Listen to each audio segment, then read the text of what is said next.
Default's bad. It's dog shit.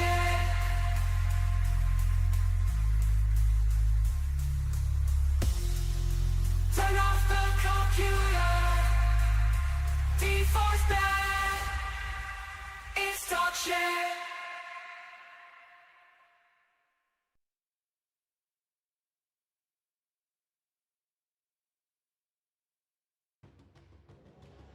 D4 bad. How you guys doing this fine evening? Oh man, 4 o'clock, random time. Random time, random place. But the thing about it is, game screen turn on. The thing about it is, I don't see why I can't have chat here, right? Put chat on the screen.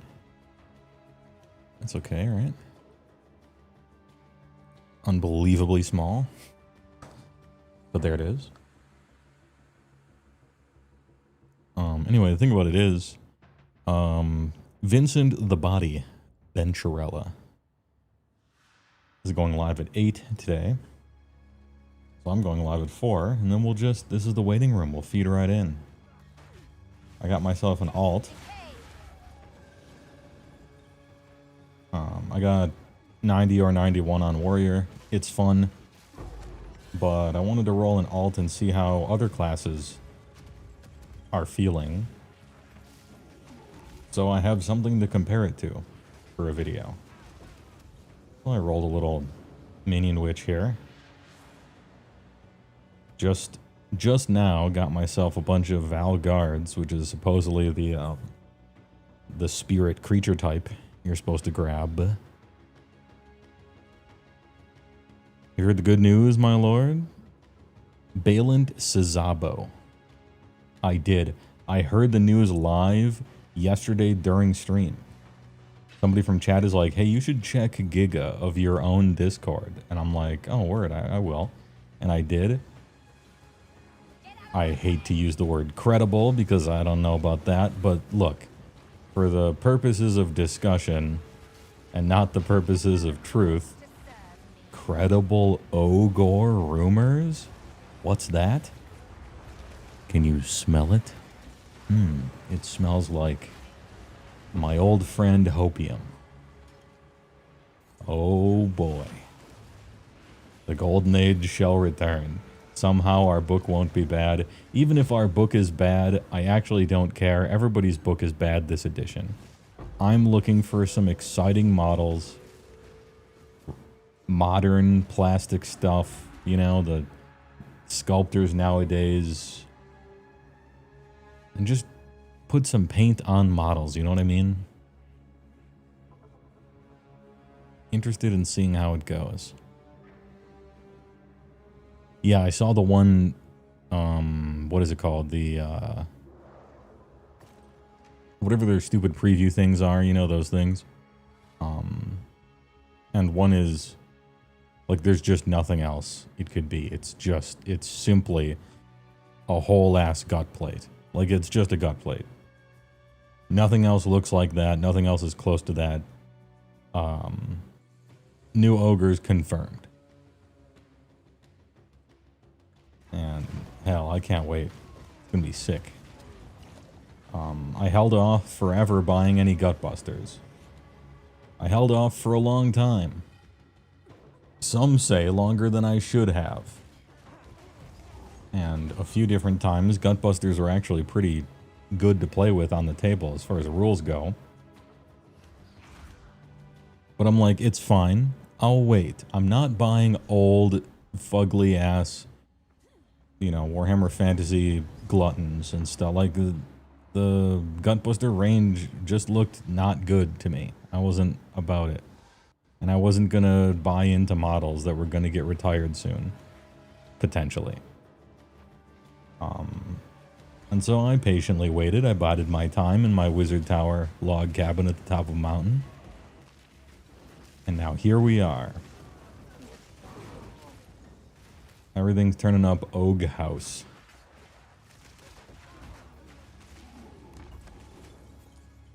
Damn, it's gonna be comfy. It's gonna be a little cozy doing some painting streams again. You know, assembling ogres while watching complete frenetic Menhera VTubers on the third monitor, you know, talking to chat, doing some blending on some ogre skin, maybe some tattoos, Pipkin Pippa over there talking about shooting up a Walmart. It'll be a good time. It'll be a good time. I think, I might need to go over there. That might be it. As far as Path to Exile news, I rolled an alt. See how other classes feel. And I went with a witch because it seemed good. Minions are supposed to be pretty good. I'll try them. Minions aren't like my normal play style, but they're not alien to me. I enjoyed myself as a necromancer in Diablo 2 a million years ago. That shit was fun. Tried to do it on a druid, but the druid summons were so bad you just couldn't play like that. In Resurrected, they buffed them, so you kind of could, but it was still just super slow. Although you could stomp pretty well once you got Enigma. So it's not, you know, the playstyle isn't alien to me. It's a bit passive for my tastes. I like to zoom around and just be fucking in it, you know? Press the button and get the immediate, like, oh, my guy has a thing, and when I press the button, it does the big slam and the thing explodes or whatever. I like the feedback of melee in ARPGs a little more than casting. Or not even casting, literally doing nothing, right, with a proper minion build. Many have died at this table. But I can find the fun in it. Sometimes it's fun to essentially sit on a lawn chair with a glass of lemonade, just sipping out of a coconut as your zombies carry you aloft as if you were in a palanquin, you know? And all you do is stoop to pick up treasure every once in a while. Like, that's fun. I can get into the scheme of it. A little bit of a slower style, but I don't mind being a little slower. Unless it's temporal chains on a waypoint, then fuck off for life. But aside from that, you know. Plus, having added sprint to the game just feels a lot better. What a great patch this is.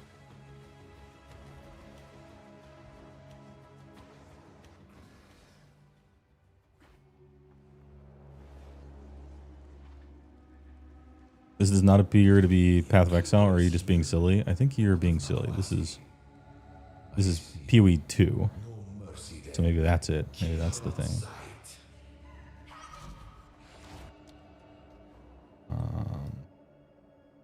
Just got there. Next thing, I think there's a spirit reservation here. No. There.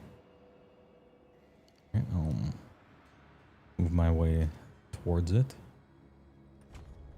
Any presence havers? By the way, HeyWoah, if it makes you feel better, 10th edition 40k has been the hobby edition for you too. It's just a really big orc. And they've adopted the gut plate. Like maybe, okay, it's an orc mega boss hero who killed an ogre and is wearing his gut plate. Like that could explain it. That would, in my opinion, be a little bit of a low blow. But I mean, there's a way to explain it, I suppose. So that's a thing. Or it could be a thing, rather.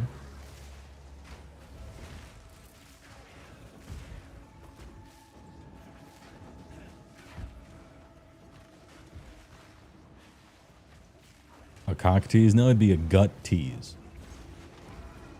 You know, you walk past, you're in a little walkable city there. You walk past a bakery and the fresh smell of, I don't know, croissant right out of the oven wafts onto the sidewalk. And you're like, oh, geez. A gut tease. Fool, there is no time for this. Aziri will soon commune with the Fool. Cease your assault.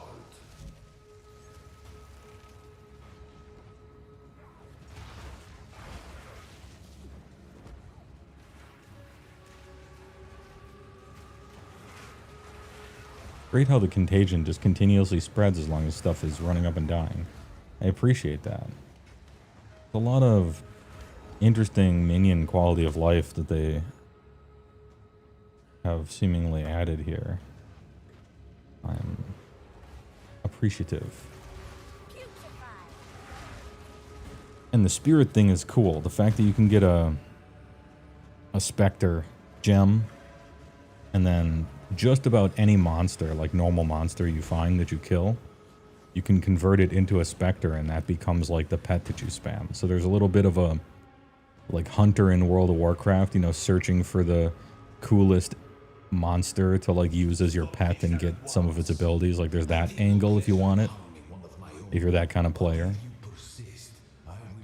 That's super cool, I think.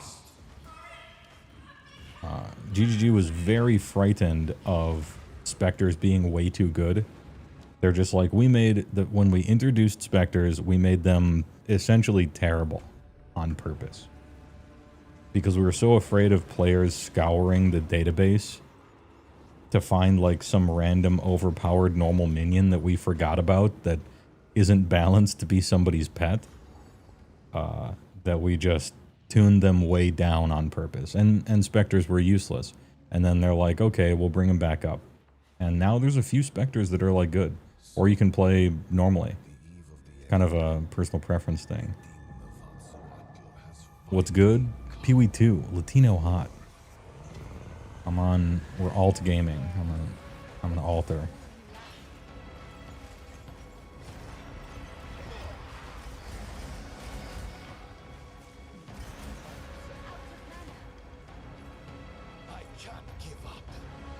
Trying out a minion witch hunter. You know why we're here? It happened! It cannot be stopped! It cannot be stopped.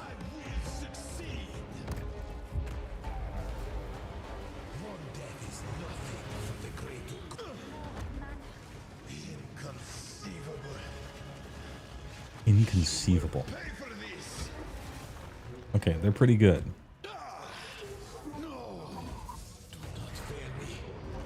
They create this funny heat shimmer effect over just everything.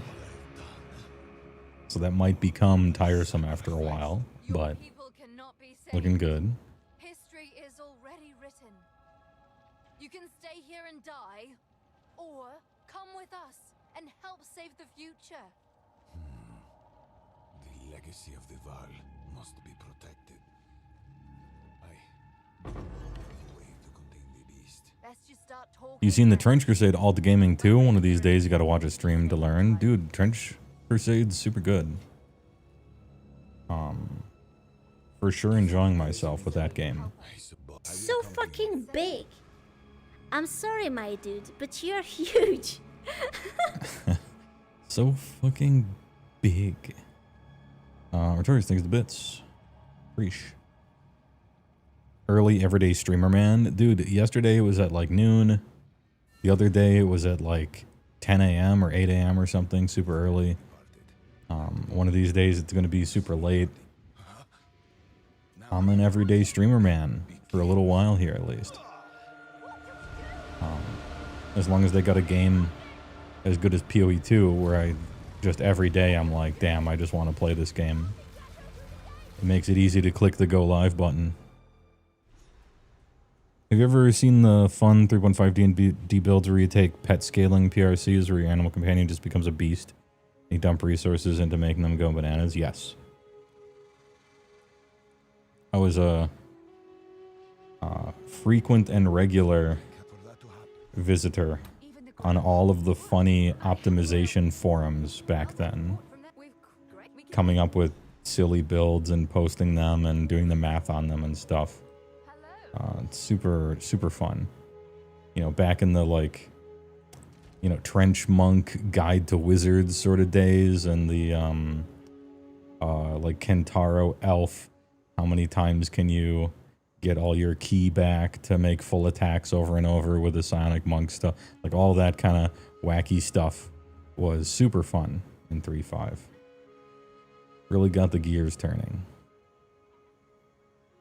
It's 9 a.m. in New Zealand. Well, actually, that's more of an Australian, pardon me. Anyway, it's 9 a.m. in New Zealand. What time is it there? 4:19 p.m. Truly almost the exact opposite side of the world. So apologies, Invader Z. But I'm playing one of your great games. I believe they're New Zealanders, right? That made POE2. What an excellent game this is. So, I mean, you got, I don't know too much about New Zealand, but you got at least 3 cool things. The people who made Path of Exile, that's a feather in the cap. Lord of the Rings was filmed there, feather in the cap. And Elena Lazar lives there. Hell yeah.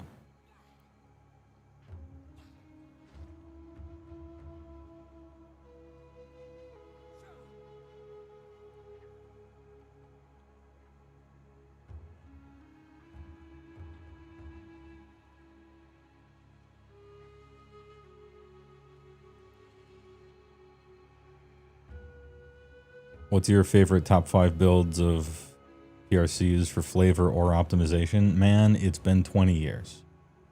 Well, okay, it hasn't quite been 20 years. Wait, no. Has it? Don't make me look. Don't make me realize this.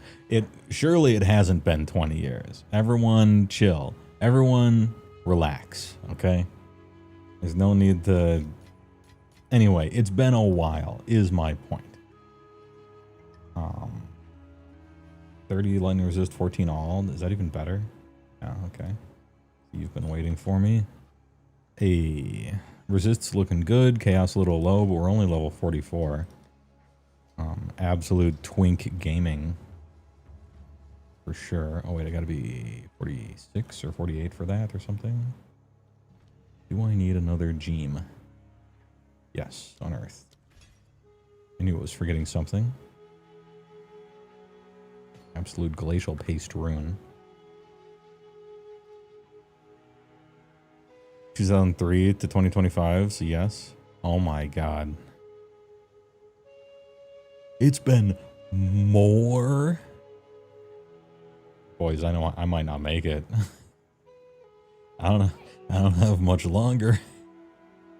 It's a long journey. You have to go back. Anyway, as far as your question, top 5 builds or PRCs, as I was trying to explain before I had an existential crisis, it has been a long time. But some of the ones I remember, some of them got pretty clever or ingenious with their interactions. I don't remember too many of the particular interactions and stuff. I'm just thinking out loud about some silly ass builds. I remember I had this one has a little less to do with optimization, sorta, but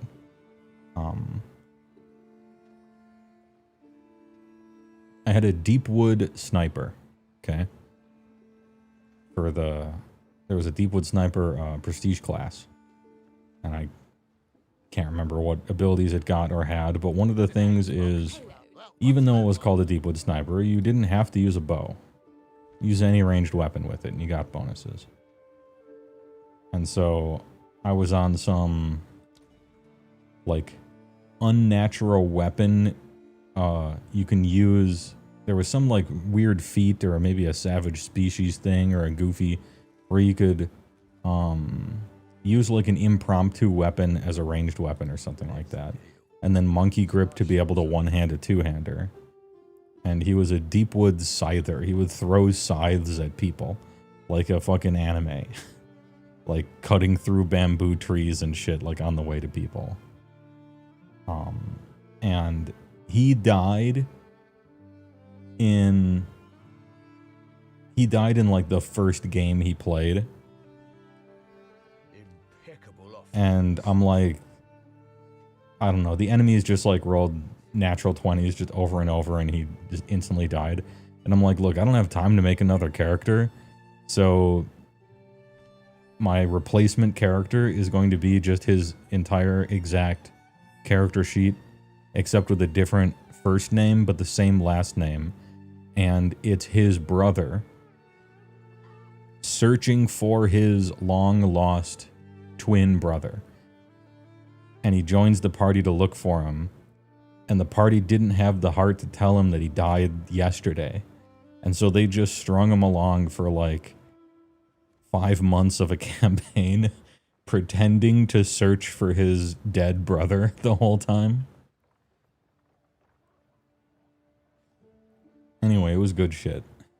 A witch? If I- No. It's a date. Welcome. Let's equip you for the journey. So that was one of them, the Deepwood Scyther.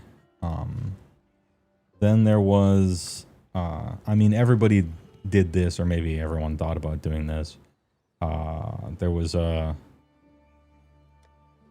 what do you call it? I need to get 50 something.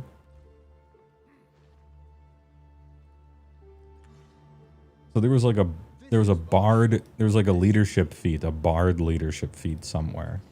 That depending on your, I think depending on your charisma, and I don't know what book it was in, you could get take the leadership feat and you get a second, or like a little hireling guy. And there's rules for rolling them up, and it's just like you roll up an extra, like another character, really. And they follow you around. And it's based on, if I recall correctly, it was based on like your character level, possibly class level, plus charisma or something like that. But they later came out with some optional, oh, here's a different way to do leadership and of a random extra feat or something for it. And there was a combination of things you could take so that you could get your little helper that showed up could be one character level higher than you. So your leadership character guy is better than you. But not just that. Not just better, because that's a funny idea.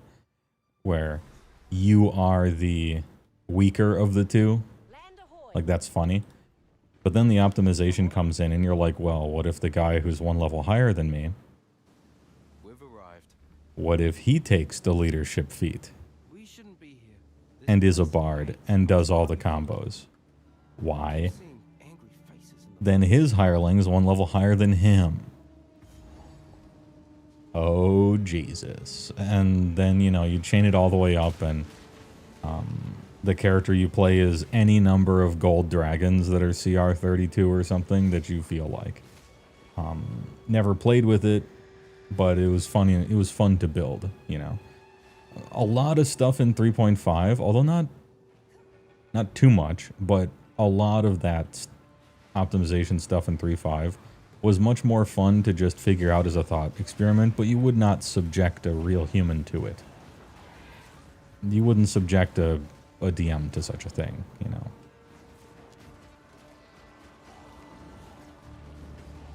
When Savage Species came out, there was a template you could add to a creature called Awakened. And this allowed it to essentially gain sentience. And you, instead of having an animal intelligence of 2 or whatever the number was, can't remember, you would roll like a normal intelligence score for it, and it could be a player character. And so people used it to play like, ooh, I'm a such and such, animal from the book or whatever. And so I played an awakened frog, the same exact frog or toad, I suppose, that you get from the Find Familiar ability. And I had the leadership feat, and my essentially my familiar was a human. It was a human familiar. So I was an awakened frog wizard with a human familiar. A little bit of an inversion, if you will, like the exact opposite. And so whenever we entered combat, people would always attack my human. Because I did them all up, He was in the Ren Fair, right? Like, he had robes and a wizard hat and a staff and everything. People thought he was the character, but the character was actually his frog familiar. Nobody targets frogs.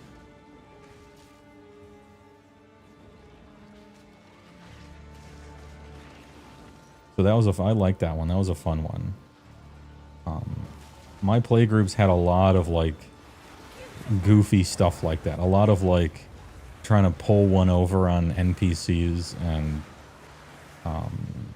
old switcheroos and diversions and stuff like that.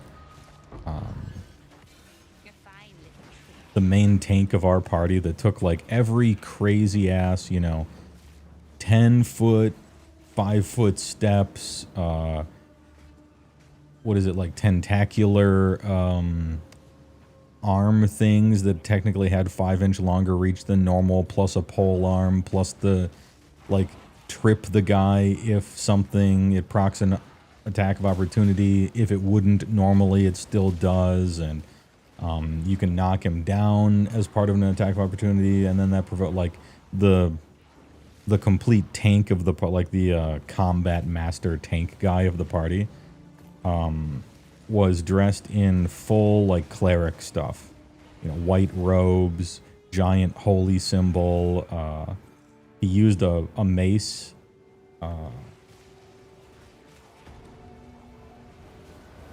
Just pretended to be the cleric of the party so that he would always get targeted. He's like, the best tank ability I have is looking like a cleric. And so the enemies target me first, but joke's on them, that's what I want. There's no taunt in this game, but dressing like a priest is essentially a taunt for me as the main tank. And so that was our main tank of that party, was that guy. It was a weird party. I think we had a Thrycreen monk, I want to say, in it.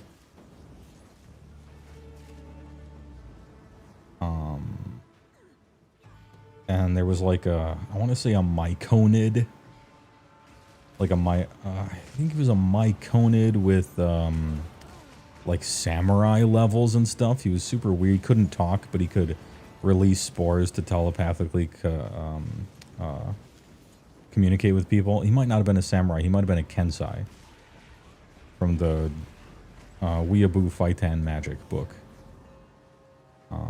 And we also had a Cancer Mage.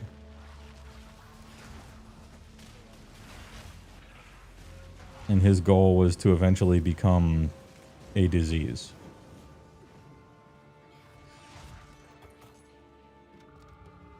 He died though, and the Cancer Mage, the class, actually really sucked. It was from Book of Val Darkness, and it actually sucked. I can't remember what he re-rolled into.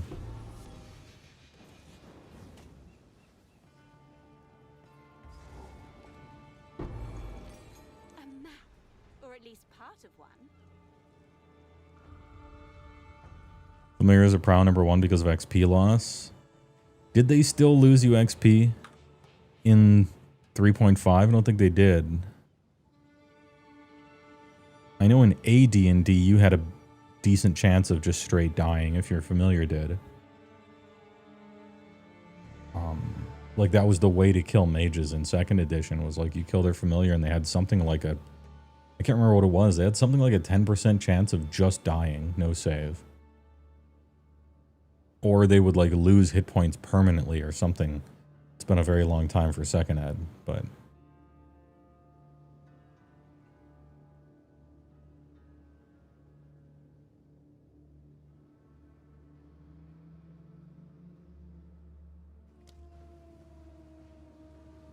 Oh, that's right.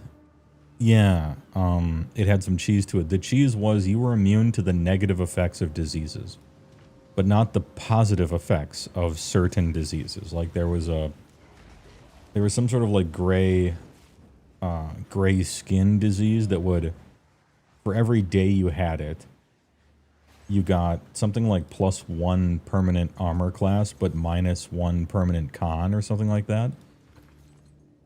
And so depending on how old you are, you could get infinite AC. I think there was another one for hit points maybe or something like that. And the GM's like, okay, that's kind of clever, but you're not going to start the game. Because his original character idea was he's starting the game and like rolling on the old age table and being like, I'm an elf who's 650 years old, 850 years old or whatever. And so I've technically had this disease for, you know, 500 years. And he's like, okay, that's a clever combination. The thing is, you start the game and you get the disease day 1 of the game. And I'll let you do it. So you haven't had it. It's not part of your backstory. You just get it. I'm like, okay. But he ended up dying.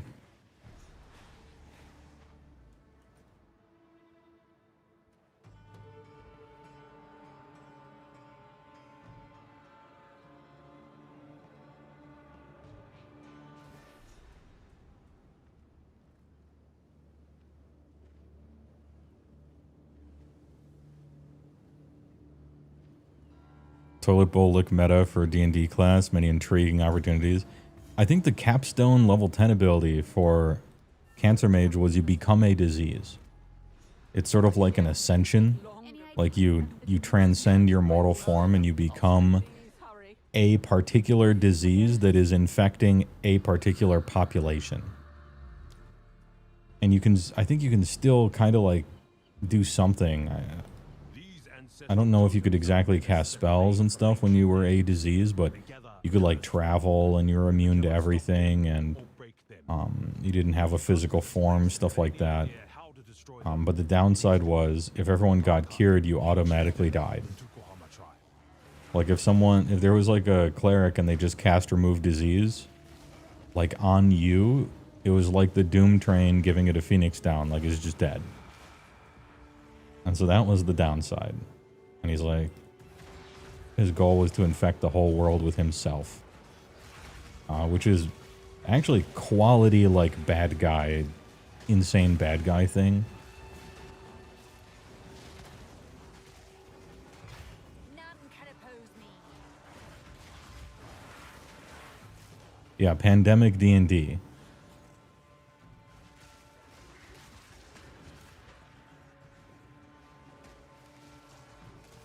Yeah, X-Heal in Final Fantasy on Undead, yeah.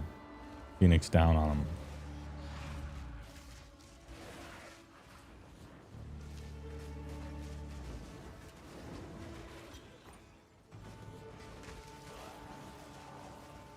As a Cancer Mage, you'll become Fortnite. Good meme.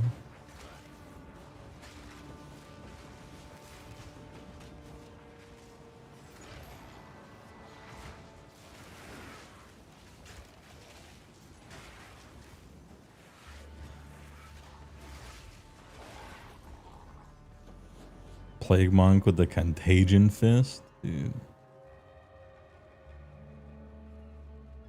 You did a homebrew based on that, but inspired by the Skaven Clan Pestilence. Sweet.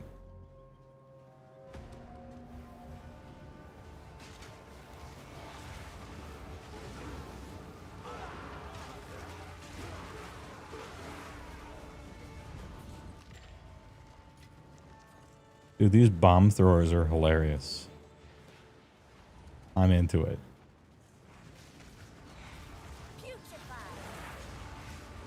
This is some alchemist stuff.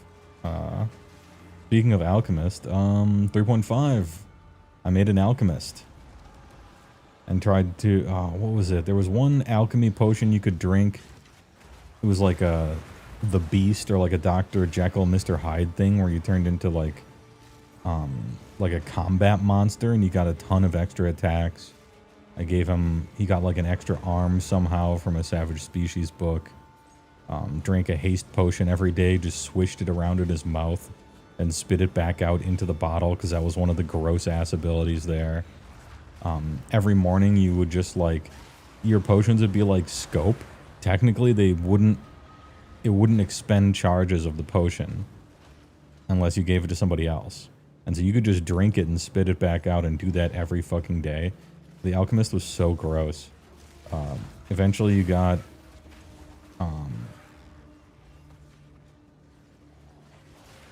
what was it? He had like 7 attacks or something like that, and he would just be absolute bomb lobbing. There was the old Doctor Strange lob.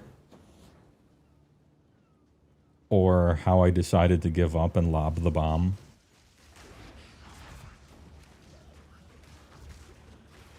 Oh, I forgot the coolest part.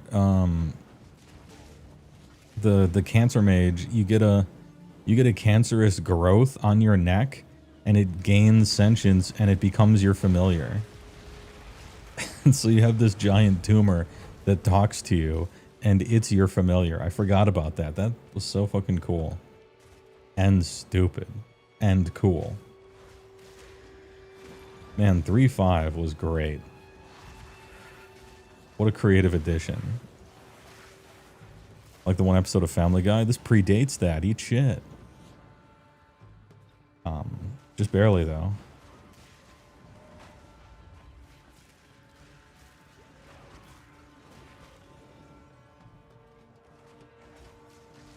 Sounds like Pathfinder. Well, Pathfinder was invented. I don't know if you know the history of it. You probably do, but for people who don't. So, everybody loved 3.5. It was great. And then they came out with 4th edition, and it was so bad that a little tiny company called Paizo decided to just keep making essentially 3.5. And they called it Pathfinder. And that was it. Like, 4th edition was so shit that an entire company was created out of nothing to just make scuffed 3.5 for another 10 years. Like that was it. So it does sound like Pathfinder because that's what Pathfinder was. And was meant to be.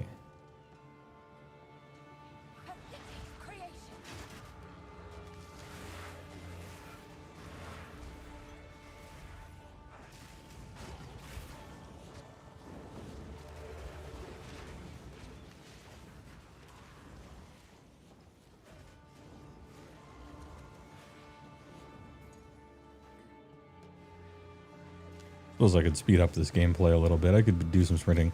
You know, character doesn't really do anything. So I guess I could just sprint around and let people throw stuff at me.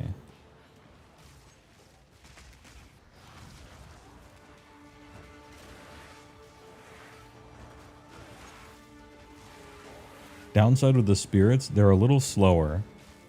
They're a little slower to move and start acting than the snipers were. However, the snipers were single target, and these are very AoE. And I appreciate some AoE.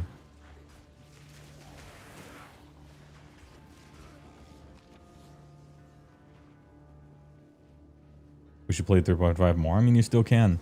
And that's not even... Okay. Whenever anyone says, oh, you can still play the old edition, like, they're always wrong. Like, technically they're right. You could. But, like, no one ever does that. Okay? Like, Games Workshop. Oh, you can still play 6th edition, you know, or you can still play 2nd edition AOS. Don't bullshit me, right? However, with tabletop RPGs, that's like one of the only exceptions where that really does happen. And that's interesting to me.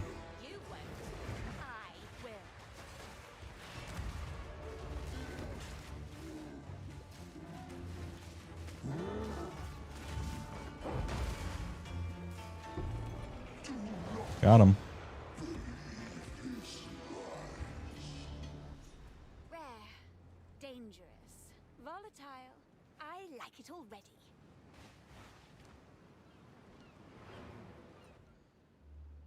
All right, I got both of the things there.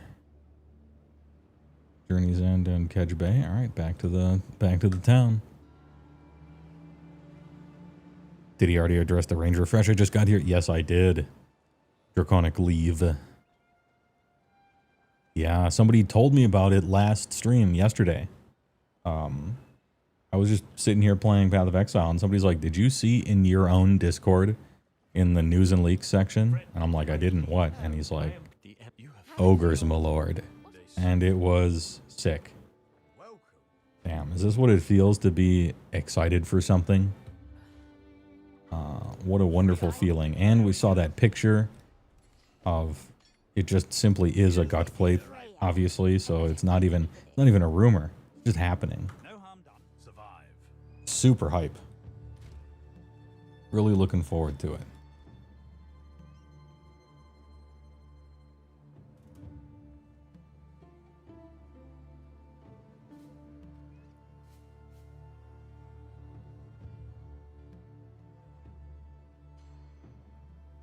I don't think I want any of these right now. Stash them. Here. Give me a 12 dealer. Spectra.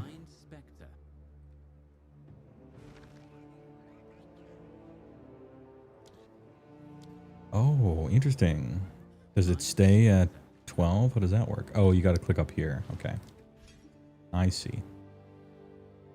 New class. Haven't played the witch before. Still learning. A relic from long ago. Already have one. Okay. I'll put it in number 3 then. And I got some 12s left over from my main. I do. Take on Earth. I'll take Contagion.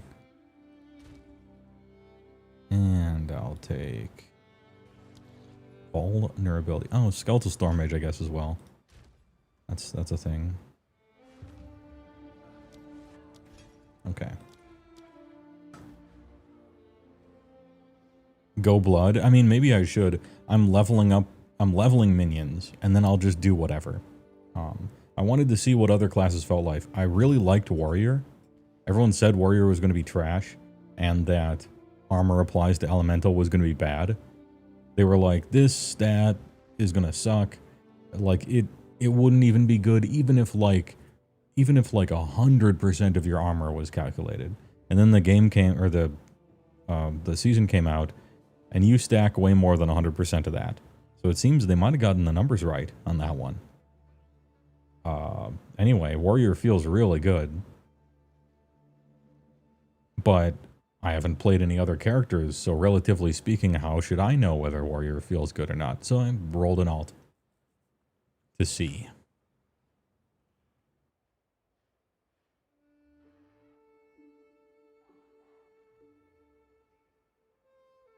More of finding a group problem, less of a 3.5. Yeah, I mean, that's the inherent problem with playing older editions of stuff, and why most games can't do it at all. But D&D can. I'm playing in a Pathfinder 2 game right now, and I don't even like Pathfinder 2. But Jupes is running a Pathfinder game, and he's a good GM, so fuck it, I'll play it. Like, whatever. Everyone likes different game systems and different editions, but the money melon is finding a good GM. That's way harder. I've played GURPS because the GM was good. So, I mean, I'll play anything. Am I going to make a whole video on it? Yes. I'm going to make a hype video. I've been so my videos are just like, here's my criticism of this, here's my criticism of that. Here's my review of Diablo, let's talk about magic. You know, finally I get to be excited about something for Age of Sigmar. Hell yeah, I'm making a video on it.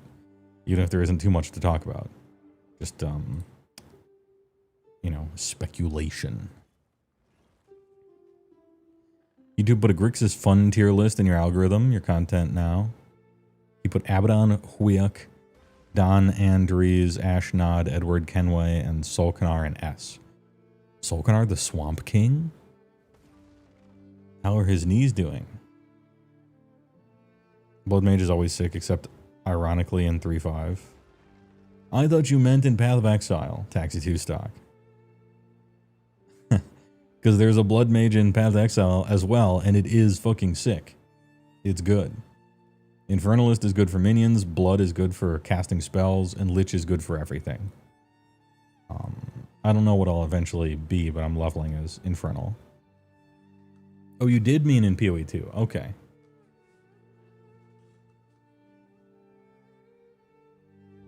I thought you meant in D&D. Hey, this is the problem with having 4 conversations at once, but look. Videos are for scripted content. Online, I'll answer anything. I have many unbelievably nerd interests.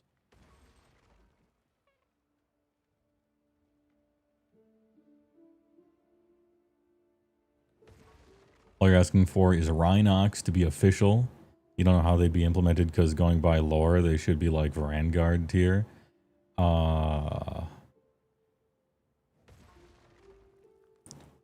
What? Excuse me? perhaps going by the lore that they wrote with their hooves. But I was thinking the other way. The Rhinox is just like a vestigial thing. Like Rhinox, they should just be Mournfang. Replace Rhinoxes with Mournfang. Like easy. Don't need to make two things for the army. But I would think that as a Beastclaw enjoyer, so.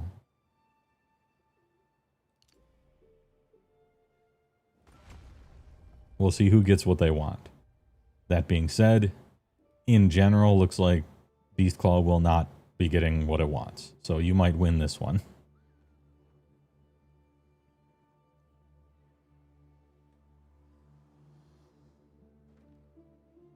Infernalist has cool demon form, but don't know how good it is. It sucks.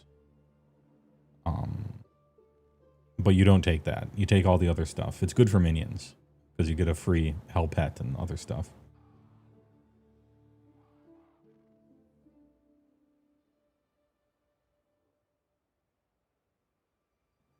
Mournfang looked dumb.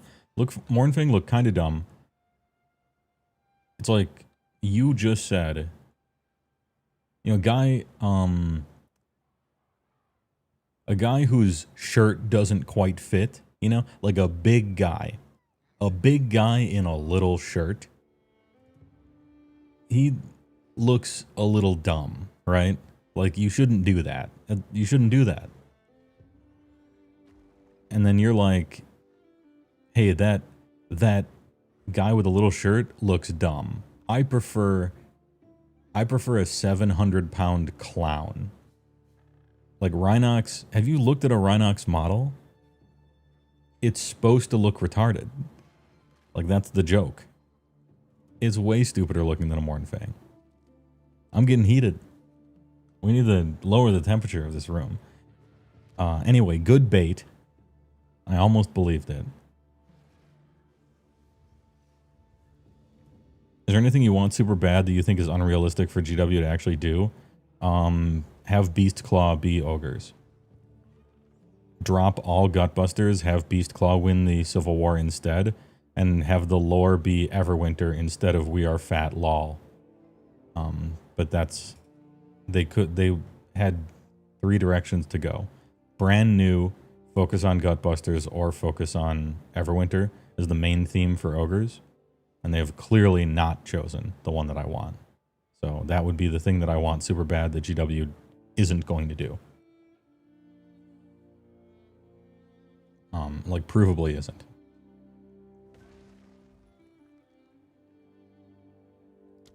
I think the Everwinter is a more interesting lore.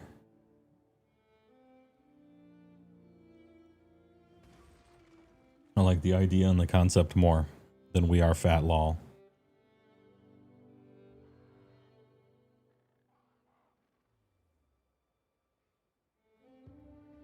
But, hey, I'm wrong.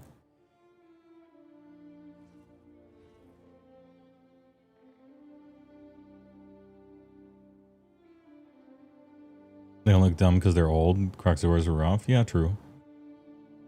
I'm just saying the two creatures are so similar that a reimagined version would be indistinguishable.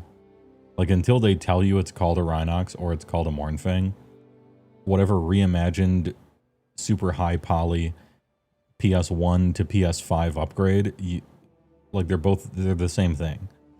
They're both like woolly rhinoceroses, essentially. Like that's what they both are. So like they're so similar that if you ignore the sculpt quality, they're the same thing. Except for like the description text box telling you what their lore is. So it's like, I don't have too much of a horse in this race. Is the leak you're referring to the one that says lead belchers are gone from Reddit? No, I didn't know that they were gone.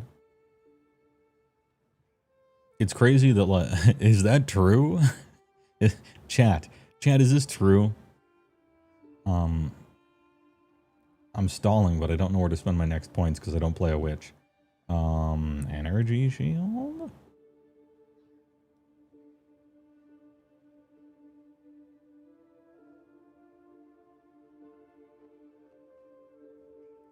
I guess I could get energy shield there. Yeah, let's just start taking energy shield stuff. Eventually I'll start getting one shot while hiding like a coward behind all my minions, right? So. Alright, let's go to the next place. Anyway, if that's true, it's crazy to me. Lead belchers. Everyone loves the idea of lead belchers because it's so sick. And in the art, they look so cool. And the idea of a broadside cannon being held by a 11-foot tall Brian Shaw is fucking awesome. And then in the game, they're trash forever. And every edition are like, do the cannons still do 1 damage? Yep, alright.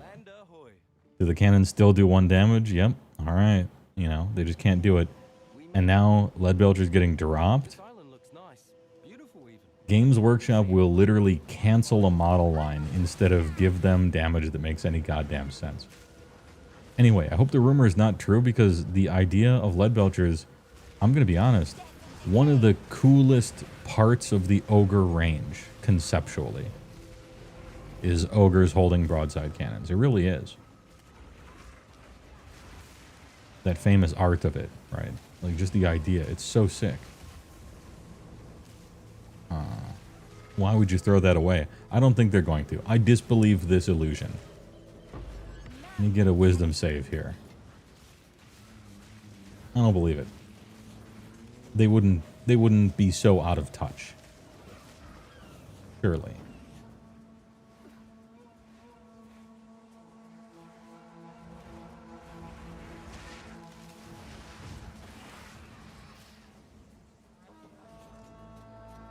Yeah, I know. I said it. I know all the implications and the potential counter arguments. Hey, alright.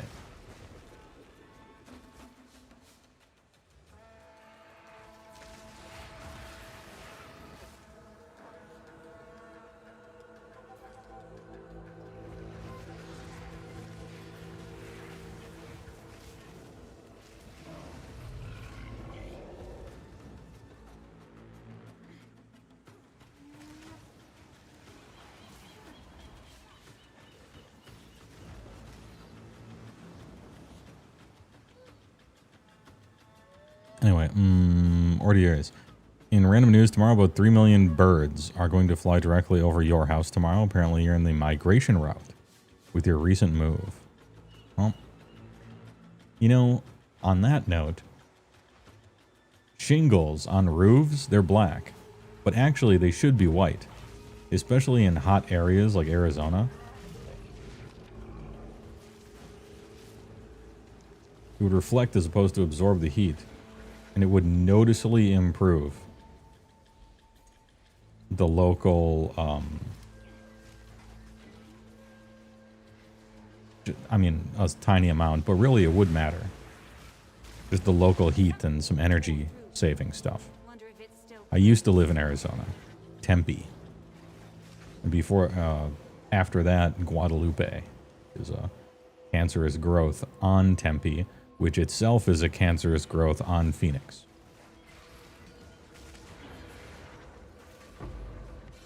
And you look at it and it looks like it should be called Temp, but it is in fact Tempe.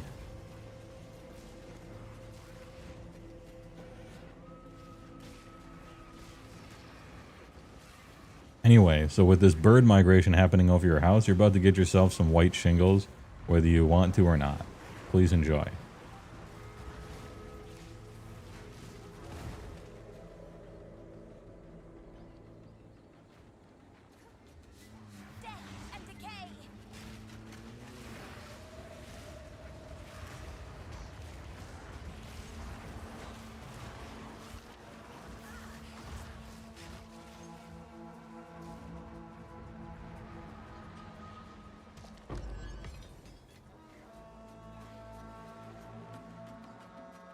What now? Guadalupe.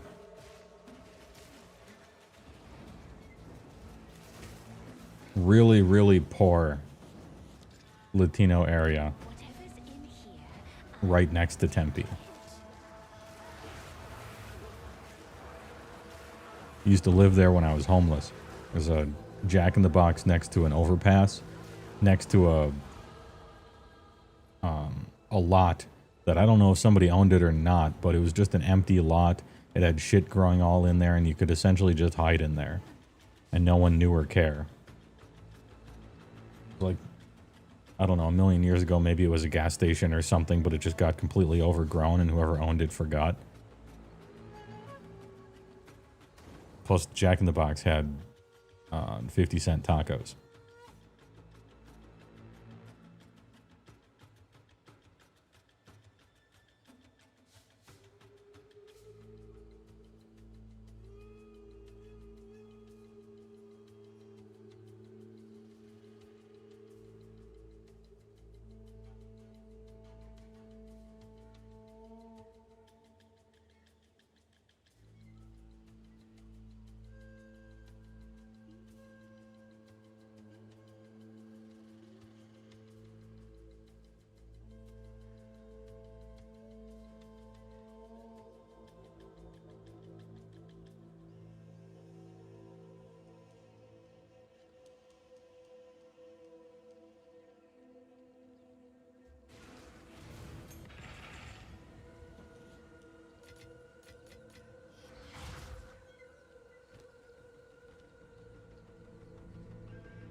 Another corpse of a count, picked clean.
Anybody here, HeyWoah? Oh yeah, I'm back.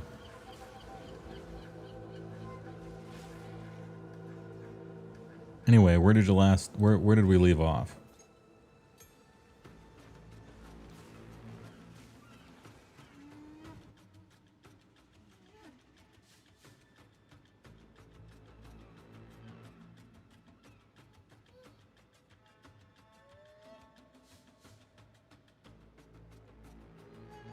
I left mute on and I went on a fucking tangent. My apologies. I haven't done that in a while.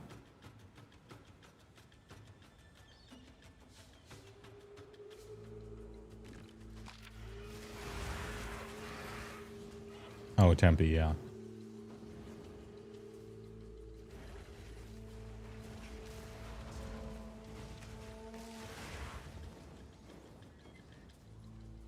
Roller shingles is something you've wondered about more than once. Glad to see you're not the only one. Yeah, yeah.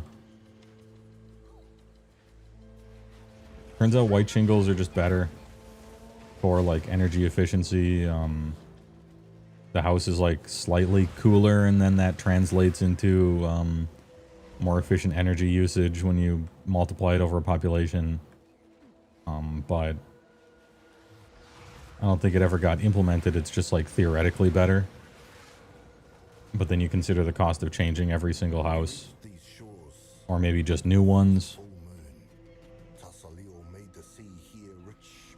which would, you know, make new houses even yet more expensive. Kind of hurts new home buyers, that kind of thing. Talking about change on any massive scale like that is kind of its own problem.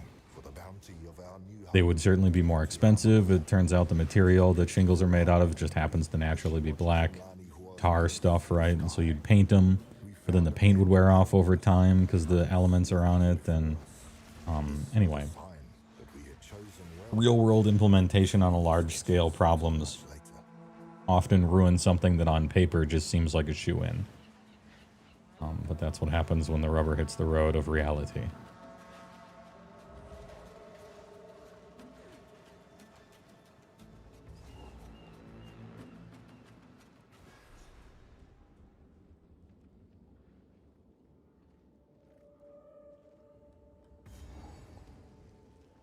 That singing.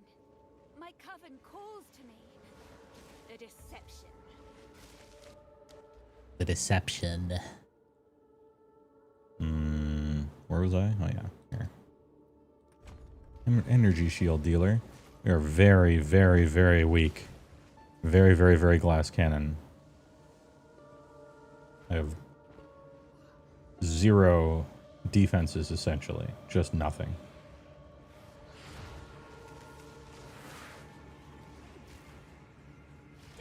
You know, everything is put into the minions. From the gear to the passive points to just everything. If someone so much as hits me, probably like a white monster could probably kill me in 3 hits. Depending on what act I'm in. But, you know, we roll with it.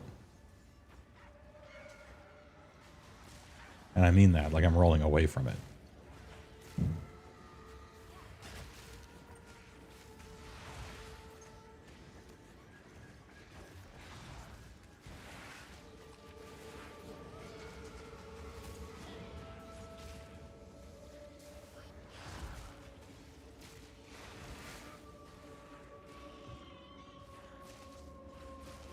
You have a white steel roof to begin with, so no need to shingle or worry about the bird paint. The old people sitting outside watching them, yeah. Hey, bring an umbrella.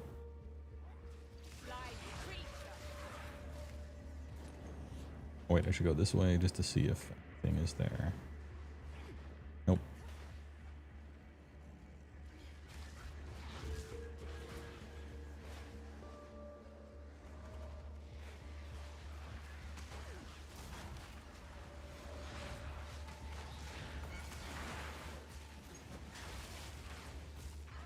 The longer I play minions as a witch, the more like completely unsafe I play. This will come back to bite me eventually. Dude, the bombs. The bombs being lobbed.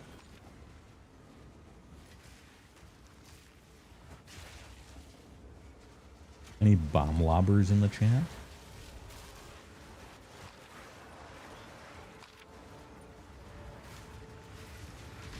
But yeah, I am going to do a video.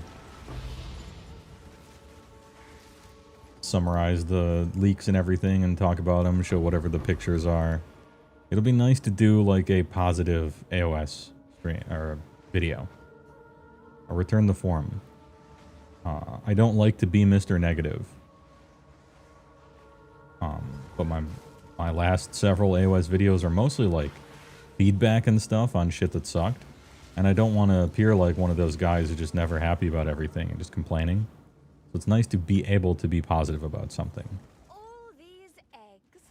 Someone's been busy. Oops. Don't think she liked that.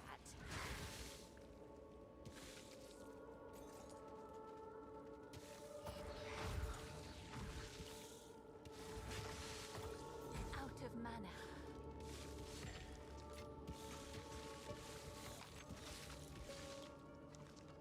Is it worth destroying these, I wonder? Alright, I think I got them all. I don't know if you're supposed to destroy them all or not, if it summons an extra thing or the boss is different or some such.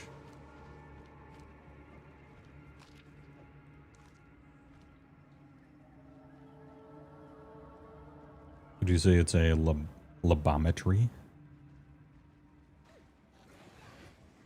Yeah.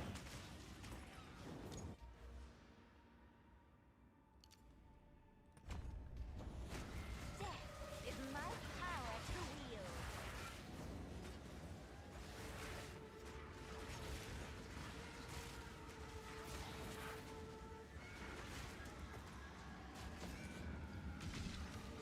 Death and decay.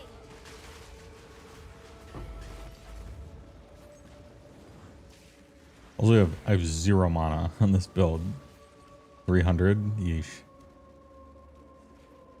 That will change when I get 51 or 54. I can stop using Unfolding Dawn. And I'll get all my mana back. Just in time for when I will need it. Because at that point I'll probably have to start casting spells. I imagine.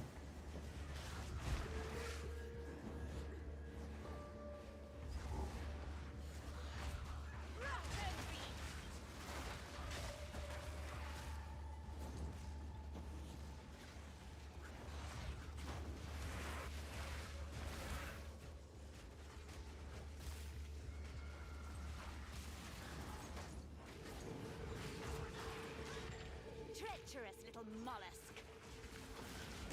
Treacherous mollusk, she says. What a line. Good delivery. Treacherous mollusk. Not to my taste, but Rogue may want it. Nice pearl.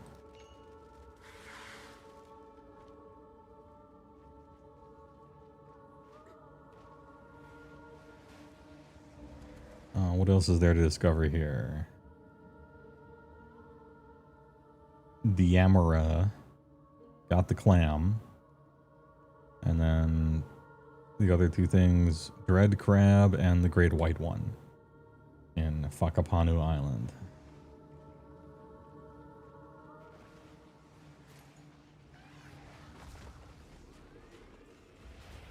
How's the latest season of AOS been treating you? This is WizBiz on YouTube.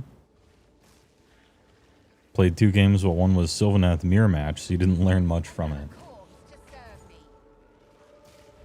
The new GHB in season was really good. Really very good. My summary of it at the time, after playing a few games of it and reading it and stuff, was this GHB and season feels like the month after the game releases on Steam, like 35 gigabyte massive patch after about a month that like makes the game feel like it's in a release state. because some guy in a fucking suit forced the developers to release a clearly unfinished game 6 months too early. And so it came out, and everyone's like, damn, this is unfinished. We have all these problems with it. And then like a month later, they just released the second half of all that stuff they had been working on. And then it feels finally like a complete experience. And I describe it that way, not just as a simile or something, but because that's literally what happened. So, yeah. Huge update. Really like the new GHB. Most of the stuff they added and did, I feel like, is good moves in the right direction. Wish I knew how to do it. Have you come to join? And the soggy rules were pretty cool as well. I appreciated those. I will rip my sister's voices from your throat. That's the exact kind of thing that the game needs, is the soggy rules.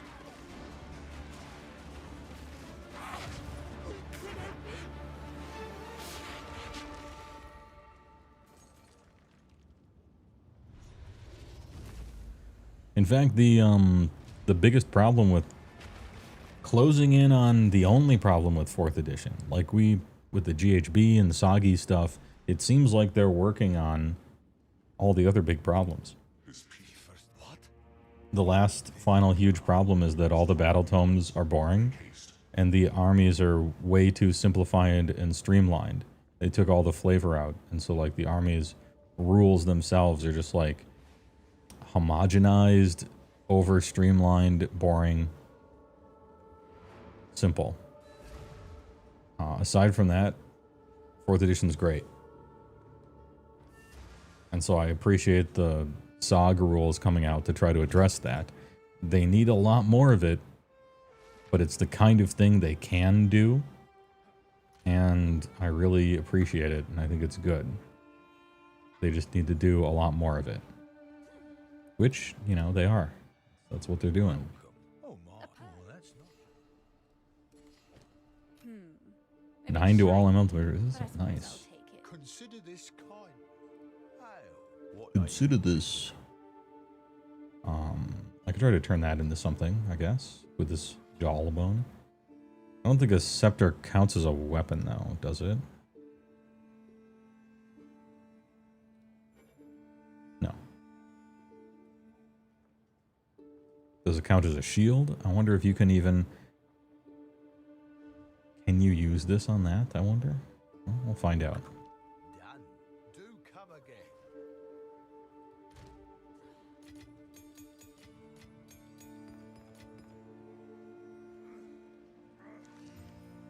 Spell damage, rarity, critical, mana. Nope, don't want any of it. I want none of all 4 of those things. Good work.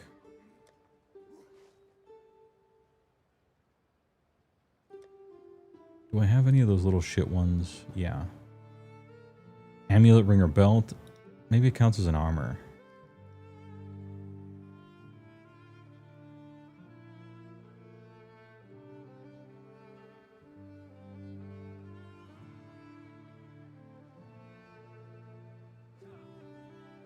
The boss just exploded. It did. When I was on my warrior, that fight took a lot longer, leveling up. Warrior obviously pretty strong once you hit maps and stuff, but during the campaign, I was kind of huffing and puffing on a lot of those.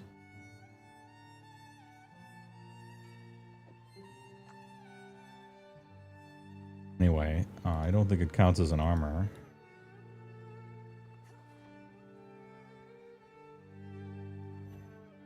Nope. Oh, it has to be rare. Okay, maybe it does count as an armor. Cool. So let's try to build a cool item here. Minimum modifier level 55, sure. I think that's eye level, not character level. So here we go. Oh, item level is too low. I was wrong. Max mana. All right, we struck out there. That's terrible. Never want that. Good start. Is there any sort of... Surely there's not like a spirit one, right? Just energy shield. Is there like a minion specific one I happen to have?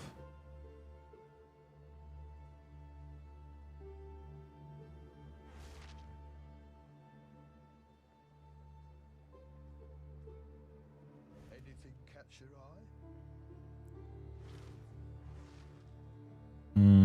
No. Autism be damned, my man can grill. I'm grilling. I'm making some stuff. This thing sucks. This is not worth building. It's trash. But I do kind of want to try. Are you the guy who does that? Till next time. I don't know the layout of this town yet. Is it Rogue? The Rouge? Yeah, okay. Spirit max mana allies in your presence have increased critical damage bonus. That's a bad fix. It's got one good one, which is Spirit. I don't think that's worth, though.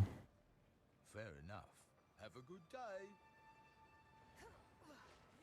This thing gets destroyed. I've forged a few fine. I'll melt it down. Fine. Go make some legends. Anyway, let's gamble. Greetings. I get an alt CJ. I'm alting it up. I'm seeing how other classes feel besides just warrior. What can I do for you?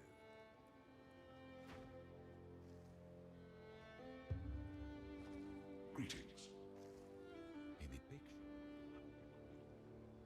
We must. Leave it. Hail. Alright. Random scepter.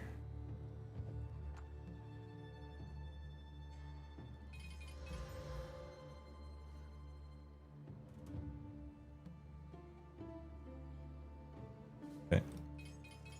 Looking for only ones that have skeletons. Not even looking at the others. Increased attack speed. Great start. That's a good start. Good start.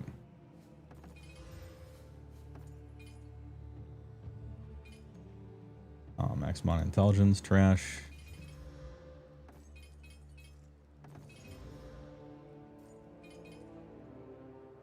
Big spirit. There's room for nothing. It's a 6 slot. Need minion level, so can't do that. I could maybe try to combine it at the end of everything and fail and leave. Yeah, I'm doing a minion winch. A minion winch. Alright, we're building. What we need is minion skill level. Nothing else matters. Minion skill level. Not it.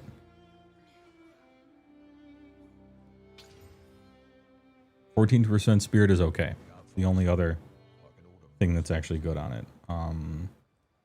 Is it a prefix or a suffix? It is a suffix. And we already have 3 prefixes. No, we have 2. So what I need to do is get another prefix, and then I can use this on it to get a 3-in-1 chance at minion skills on the suffix.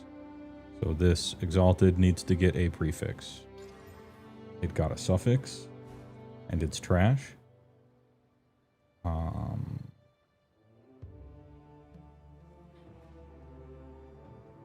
Yeah, let's try it.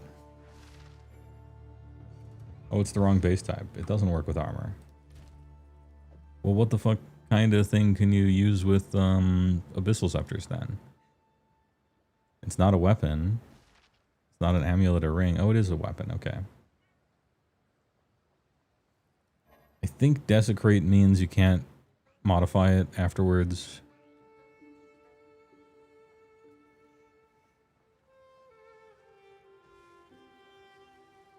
Oh no, it just can't be desecrated again. Easy. Okay.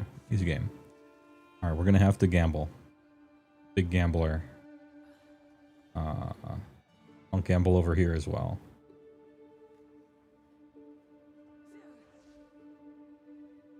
but I have to put a thing on it.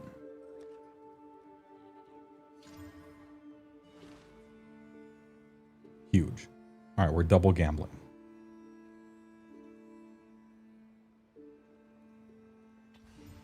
What did it get rid of? We kept Spirit, which is all I really wanted to keep out of it. So we're good there. And then this added another one, which is a prefix. We failed. We failed the gamble. So this one's bricked already. This one's automatically bad. But I could potentially exalt into it. That's a possibility.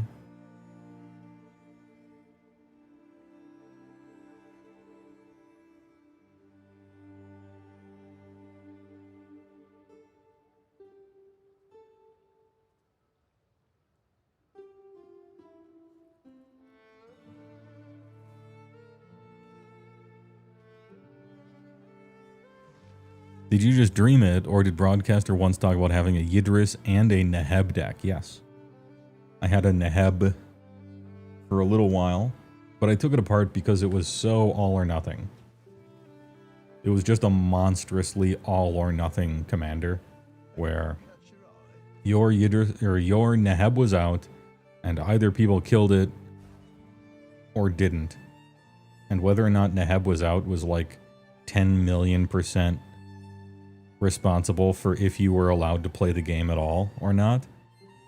And the draw in red is so bad that you're just like, well, I hope I have one of the 4 of cards in my hand, because otherwise Neheb just stays out and then nothing happens. And Neheb, the problem with him is if you're doing the thing, you know, people complain about, oh, I didn't even get to do my thing. Doing Neheb's thing is literally winning the game with no steps in between. It's just kind of it. Like, pre-combat, you cast Flame Rift, everybody takes 4, you know, price of progress, move to combat, move to post-combat, and then just kill everyone. Like, that's what Neheb does. And so doing your thing was too close to completely winning the game with no meaningful steps in between. And red's card draw is miserable, and its removal is terrible. So for all of those reasons, I eventually took it apart. Wait, I don't have that one thing unlocked. Wait, do I? I don't. I gotta go here to the Mastodon Badlands. So anyway, that's why I took Neheb apart. Long story long. And I used to have a Yidris deck as well. Yidris Maelstrom Wanderer, 4-color non-white. He suffered from a similar problem, but not as badly as Neheb. For those unaware, Yidris 5/4 trample for 4. Every color but white in his identity. When he deals combat damage to a player or to an opponent, every spell you cast has Cascade for the rest of the turn. So you swing with him, if you hit somebody, post combat, everything has Cascade. Now that's fun.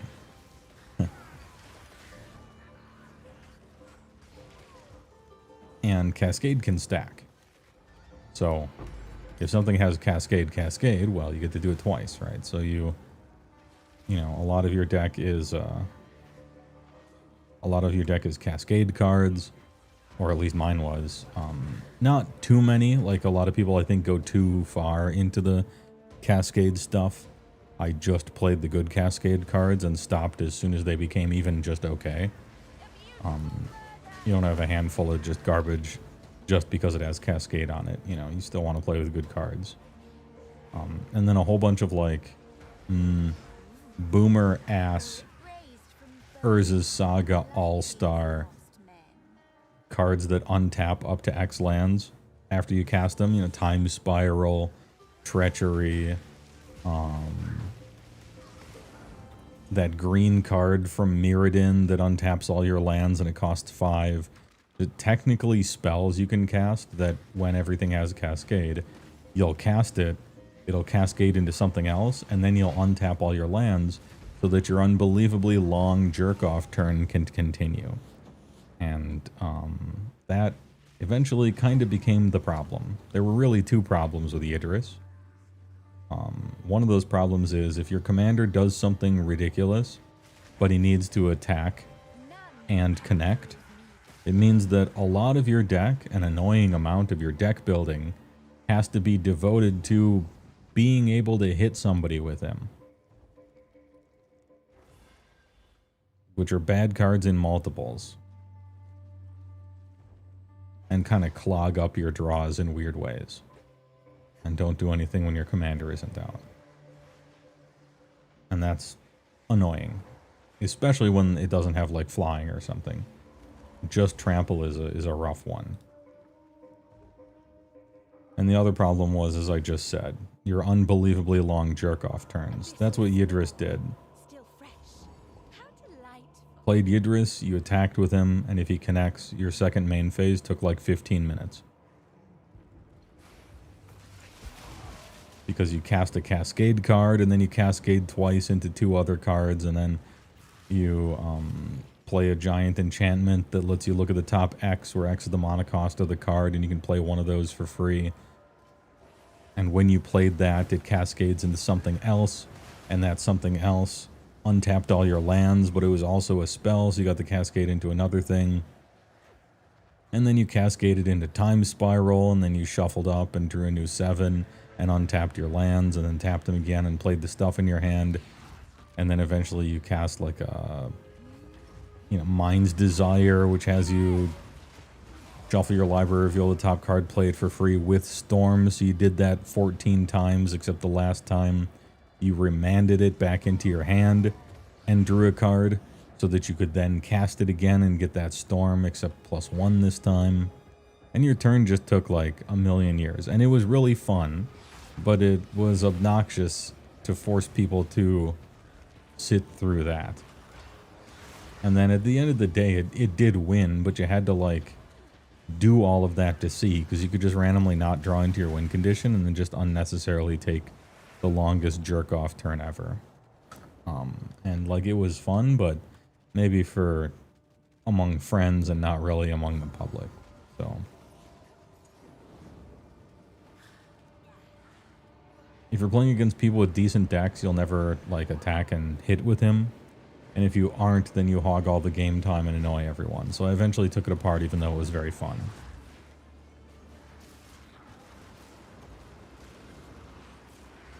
Anyway, good question.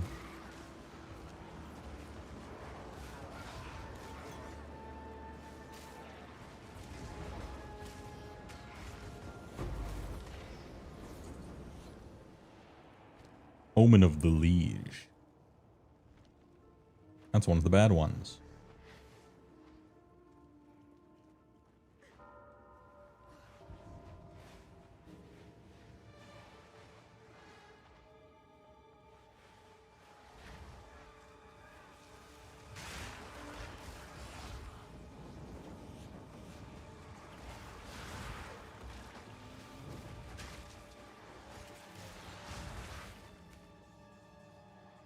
The longer I've played Commander, the more I've been really trying to stray away from the "oh god, someone has to kill that right now" style commanders.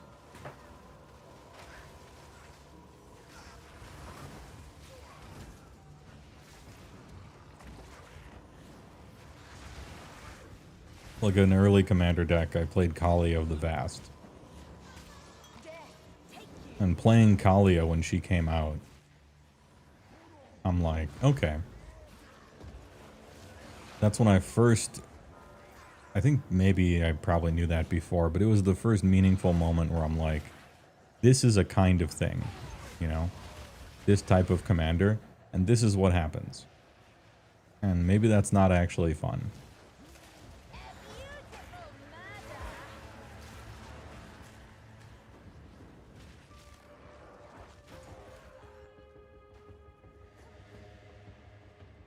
Non-deterministic wins suck because they take forever. Yeah, that's the thing. You prefer show me the combo? Yeah, just demonstrate the loop. How many times do you do it? Kind of what I do. It's like, all right, so yeah, this is, I'm casting this spell. It will become infinite if it resolves. Does anyone have a counter spell? If no, all right, here's the loop. I do it a million times. Next game.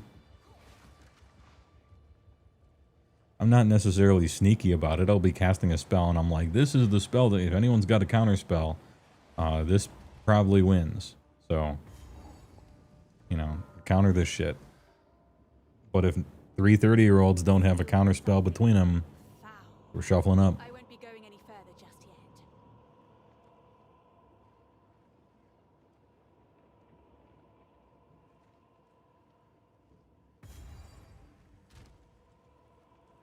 Alright, 2 things to reveal.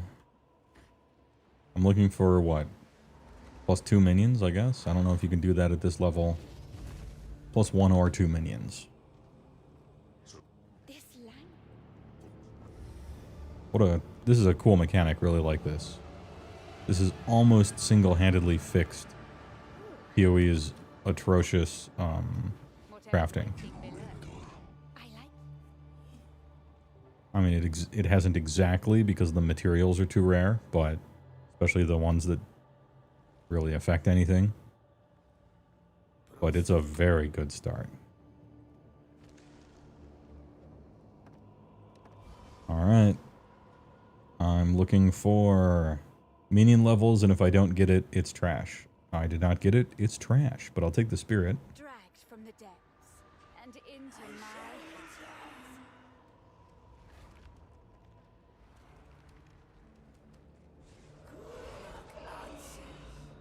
Thank you. And here we go. This one. Minion levels? Nope. It's trash. I'll take the spirit though.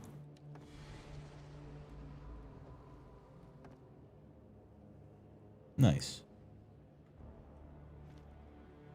It gives you 3 chances at your last affix. That's good. At last, a place worthy of me. Oh, that's right. I haven't unlocked this yet, technically. Act 4.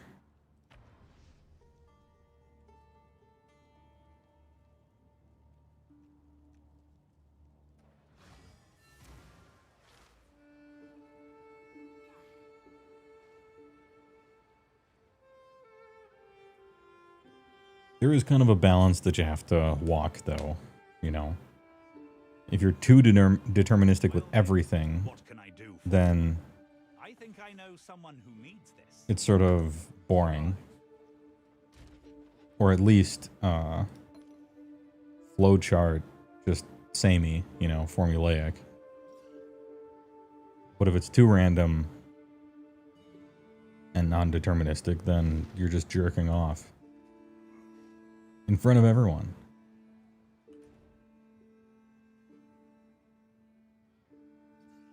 Alright, I have to actually go back to Wakapanyu Island.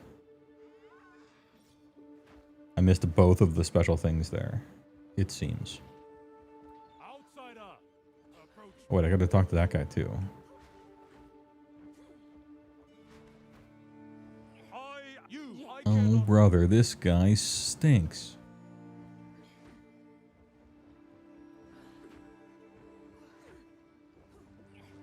Yes? What's this? Let me know if you find. Now see if you can find. Where to?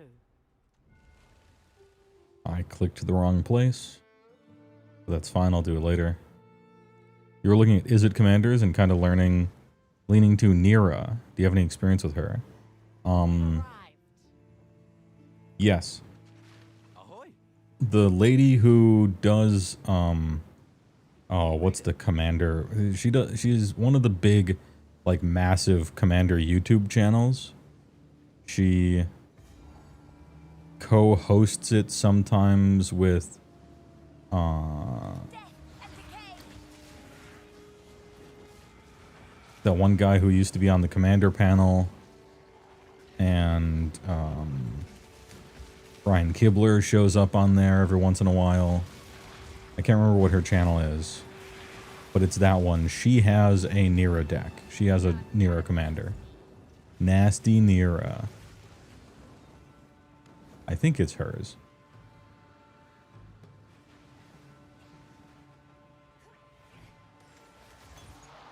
It's just like randomly cheating out the most obscenely huge crap ever and then like, hey, all right, try to deal with it, I guess, everyone else. Which can be a fun... That can be a fun archetype. If the stuff you're cheating out is too cruel, then the game's just over and it becomes like Tergrid again. But if the stuff is too fair, then a normal-ass commander deck that has some ramp is just going to start casting the stuff that you're trying to cheat out and skipping a whole step. So it is a little bit of a balance playing something like that, but there's plenty of opportunity to make it nice. I can't recall what she does. I know Nero, to me, she's a little too expensive, maybe at 6 or something, and you got to protect her. Like, it's, you know, it's a bracket 3. It's not like too good. I think there's a decent opportunity for doing funny stuff in it. And it behooves you to play a bunch of little spells. And those can be interaction. And so I appreciate that part of it. He's big.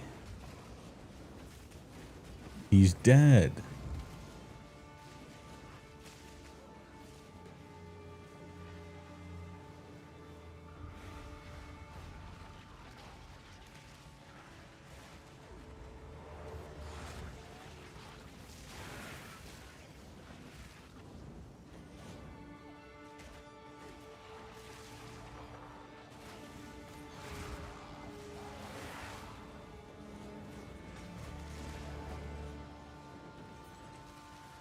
When did you start having a problem with jerking off in Commander? I don't think you understand, CJ.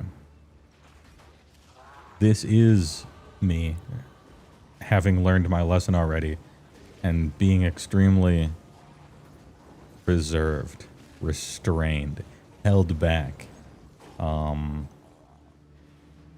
considerate.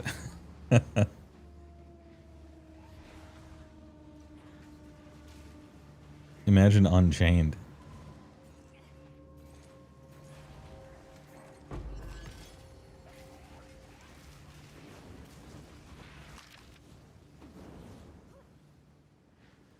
Jesus. But I mean, that's for like playing with the boys and stuff. Even the boys probably have a limit to the amount of jerking off they are interested in watching. You know, different strokes for different folks looking at strokes, right?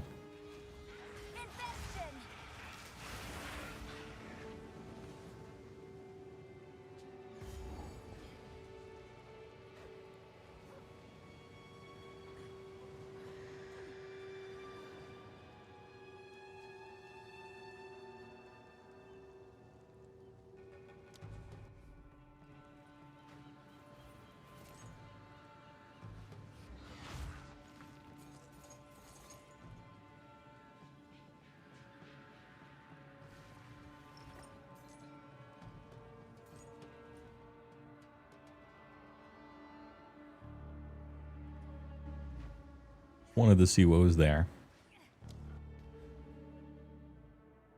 If they do, I haven't seen it.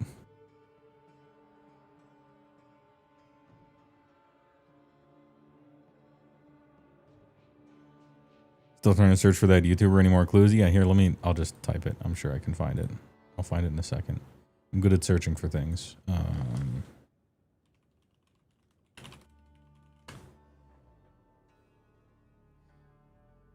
Commander at Home. No, the Command Zone. One of those two.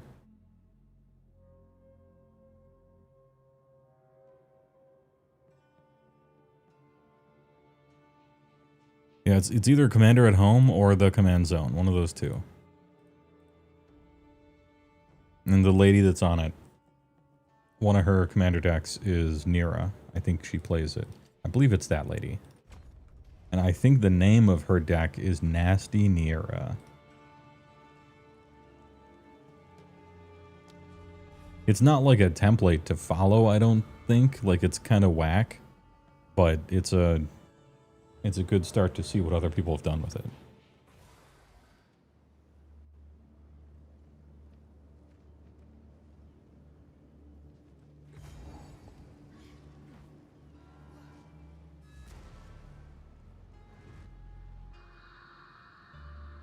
Yes? You have...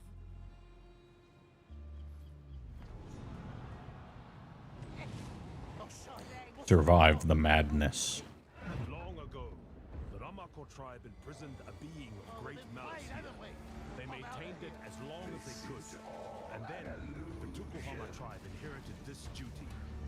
It can take any form. Could I have survived this madness if I actually just got up, went to the fridge, and got a drink? I wonder. Tawakai, chieftain of the Tukuhama tribe.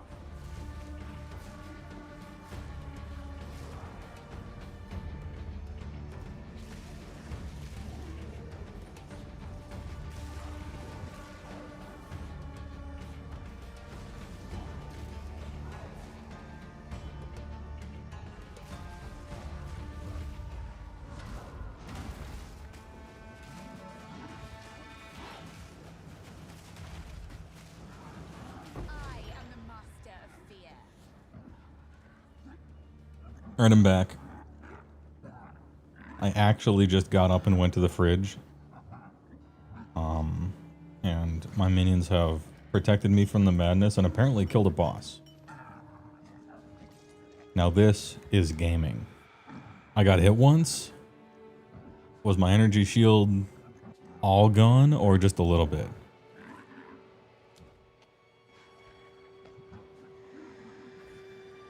Dude, now this is gaming.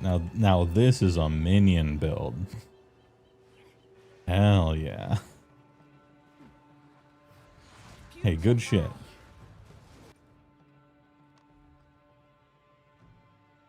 But I think looks like it just did everything in Journey's End. I guess I don't need to be here anymore. I mean, I'll take the XP, I suppose.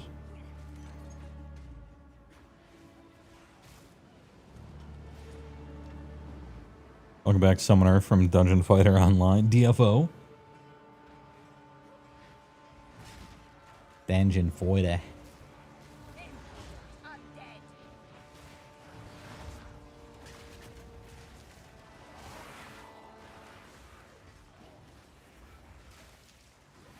Alright, now you might think I'm making fun of the Summoner build here. I'm not. Truly. Like, there's a archetype, there's a class. There's a breed of human who likes to play minions in ARPGs. And sometimes they don't like to admit it. Sometimes they gaslight you. And sometimes they're honest. The key to making a minion build in your video game that minion players will enjoy is making sure that the character itself never has to do anything, ever, and still wins. It's the whole reason you would ever play a minion build, is to win without any action. Now there's a certain brand of minion player who likes to optimize and do content that's high level or even hard, right? And so it does have to be better statistically. It has to be better to perform actions with your character as opposed to not performing any actions ever. So you do have to make sure that kind of thing exists.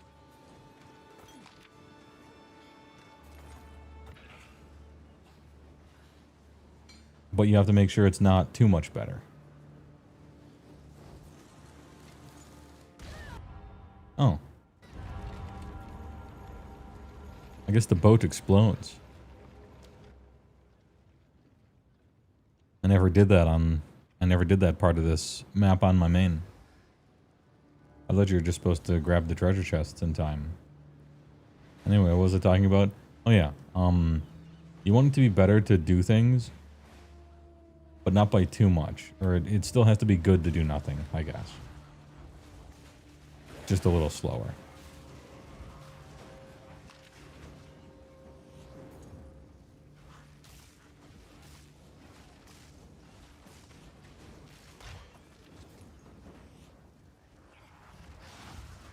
Eventually they'll crack under pressure because they want to go faster. That's like the end result.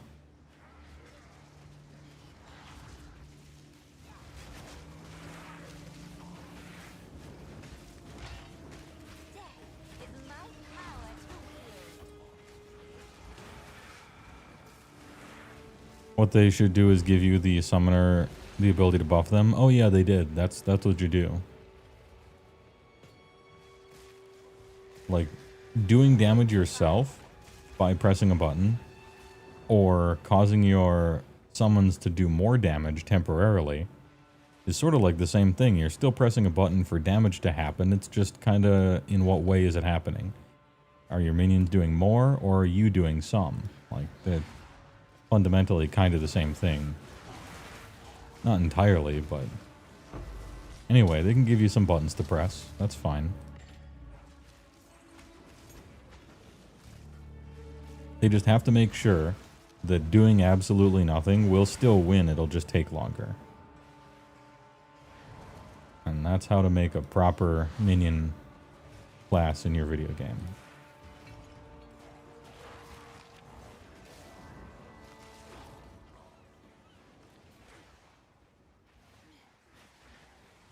Summoner in DFO, for example, has the Encourage skill where they can whip their summons to damage them, but give a haste buff. Yeah, you have a similar thing here. You can...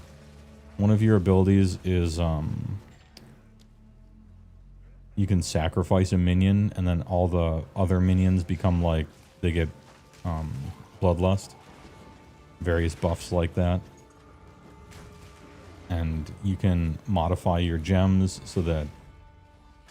You can modify your gems so that a particular minion, like Skeleton Warrior, I could put a thing in it that says, like, this is a sacrificial minion. So instead of targeting a specific minion on your screen when you use the ability, it auto-targets your sacrifice one. And then you can give that guy something else, like, when he dies, he blows up. When he dies, he comes back to life. When he dies, he heals all your other minions, you know? And so you get to layer on suicide synergies and stuff if you wish. And I think there's another one where you can target a corpse and it creates like a, I don't know, like a banner or something on top of the corpse and it buffs everything, and you can use the corpse of the guy that you just killed. So there's a whole bunch of stuff you could do, and there's a whole bunch of buttons I could be pressing. I don't want to right now, but eventually I will, and that's sort of the point.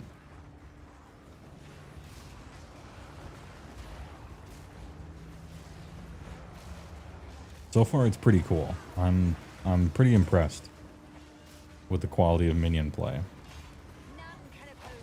And also, there's that Pokemon Hunter in World of Warcraft kind of thing where you have all these normal minions of various types that you can look for or that you can use, but also there's specters. And a specter is you just kill some random enemy and then you convert it into a specter, and that's your army now. And so you, it's fun for that type of person who likes to scour the data and the Wikipedia and every zone to find like some enemy that has a cool ability and seems like it would be good, and then that's what you make your army out of.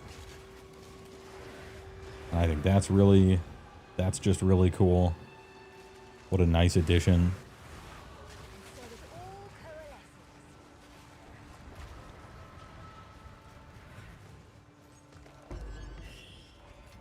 But besides that, the default way that you're supposed to use your normal summons, not the ones that you find in the world, the monster ones, but like the ones that come with your class, you're a little adventuring party. You're a Dungeons and Dragons party. You have skeletal warriors that are the tanks, you have skeleton berserkers, they're the melee DPS. You have skeleton storm mages that apply shocking debuffs to stuff. You have skeletal archers that are snipers. You can even, one of your minions is actually an undead cleric, and the undead cleric like heals the other skeletons and resurrects them for you and stuff, and you can give him like a special gem that makes him essentially immortal, but he can't do any damage, so it's like perfect for being a little heal bot. You make a little Dungeons and Dragons party out of your guys. I think that's cool.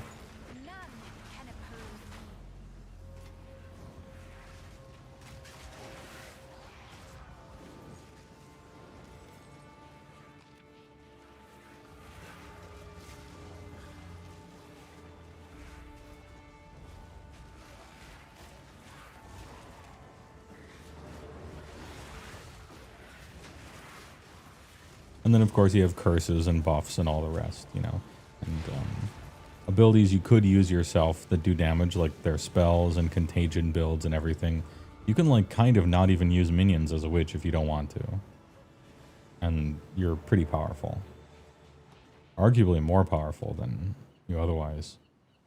I think minions is probably not the best way to play witch if you're just going for pure optimization. It's probably Blood Witch. And second place is Lich, I think, which have cool mechanics as well. Look at the animations on this guy. They're so cool. Mr. Wiggly here. He slurps up the anchor. Big.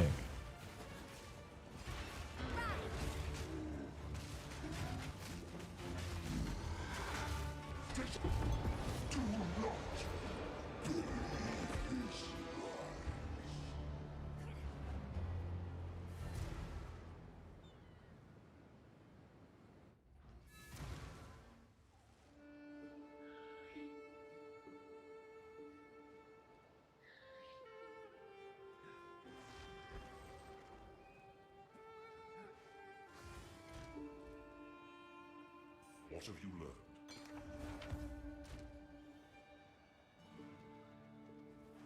+2 melee skills. Bunch of other stuff. Okay. North Par. And put it in the device. How did I get delirium from that? Must have been from a chest.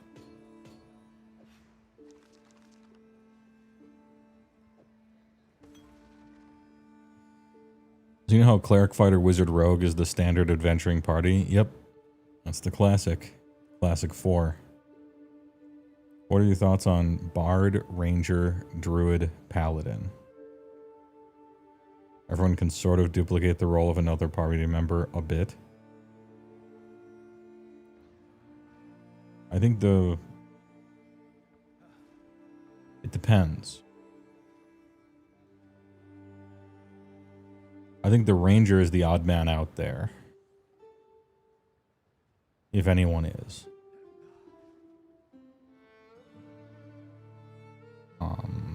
I guess it changes system to system and stuff like that. And you could explain it in a bunch of interesting ways. Like, Bard is the king of the city. Ranger is the king of nature and the outdoors. But then that's also exactly what the Druid does.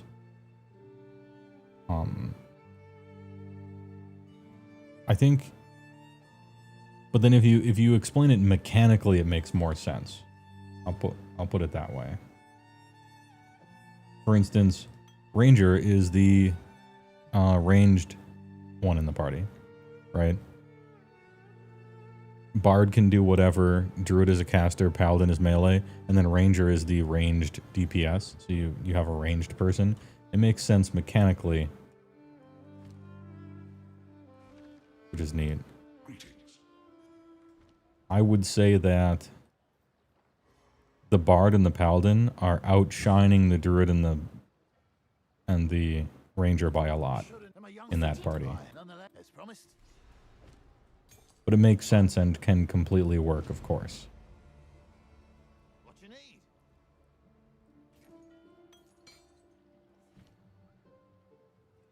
I have to be 52 to use that. Keep it up. And I'm 50. Yeah, Divine Seeker Party. And the Bard, I mean, with you get Detect Magic and some arcane stuff with the Bard, so you're good on that. You don't need the Blaster spells because it's never been the good part of Wizard at all. And Bard is the hyper skill, you know, Bard has every skill. Excellent at interaction with people, excellent at rolling lores and skills and tracking and just all that stuff, initiative things. You got Detect Magic, you got party buffs. Bard is just so good. And then Paladin is like a catch-all, excellent melee guy. Has a little bit of healing if you need it, has a little bit of clerical stuff if you need it. The Realm is currently down for maintenance. Oh, I thought they were going to deploy that patch later this week. It looks like they're deploying it right now.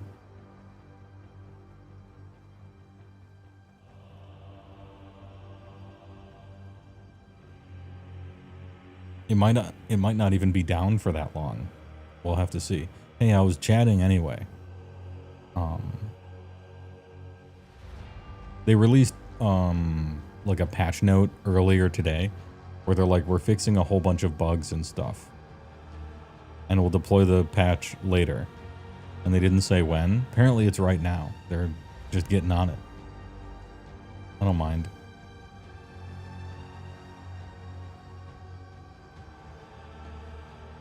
Anyway, what was I talking about? Oh yeah, Bard, Ranger, Druid, Paladin. I like the Bard and the Paladin part of that. I think there's better options than Ranger and Druid. If I had to keep one, I would keep the Druid and then find a different fourth.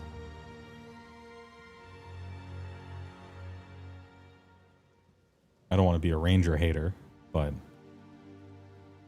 I guess I'll be hating on a Ranger.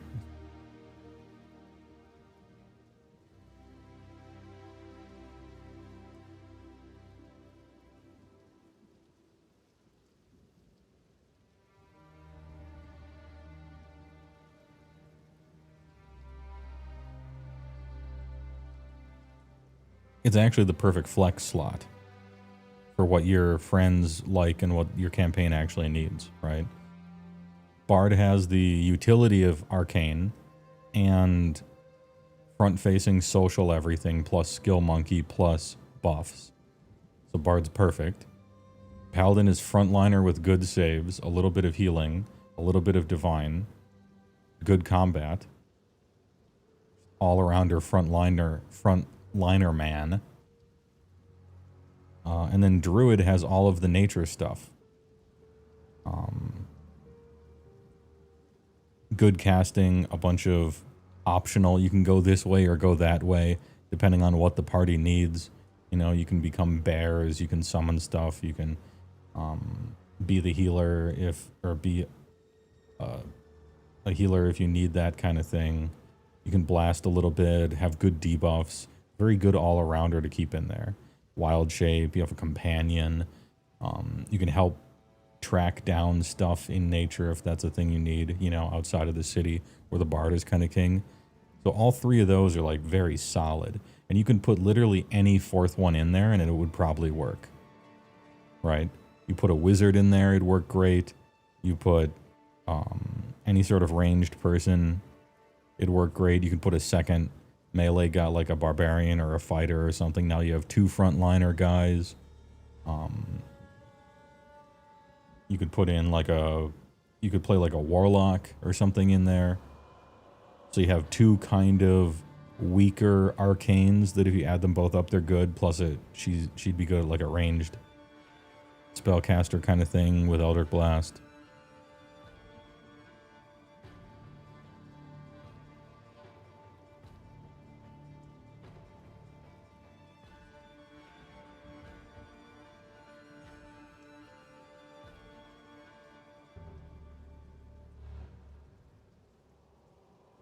Bards would also have 3 quote-unquote fighters to buff at once. That could work too. You've had the privilege of an arcane party before. You mean like everyone's a wizard? I was in a game like that where we had 4, well, like we purposefully tried not to make a balanced party.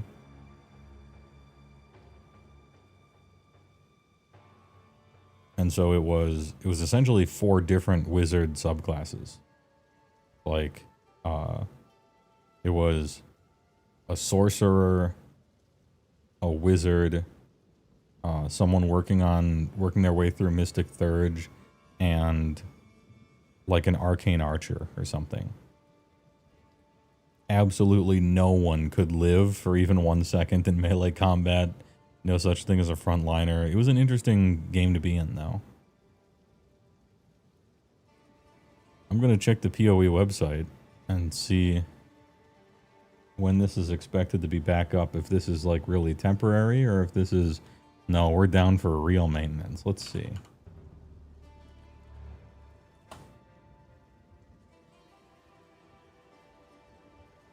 Path of Exile, Twitter, maybe they updated.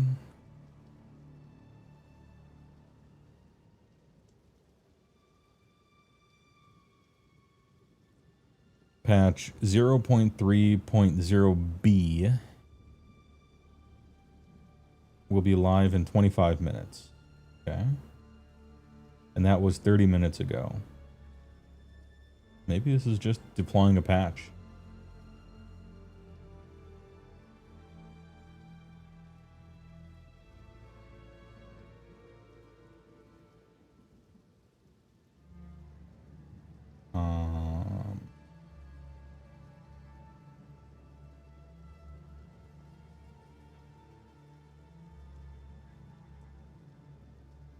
Announcements.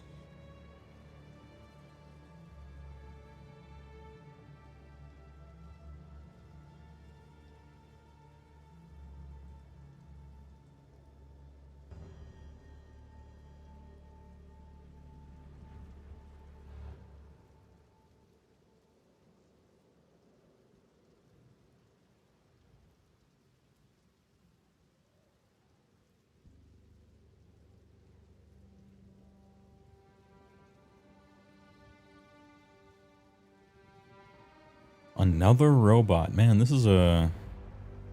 Oh, and he got shot already. I was just about to shoot him. CJ. With the quick fingers. Oh. It's just a deployment. Hey, I'll be right back. We're just deploying a patch. As you do. As one does.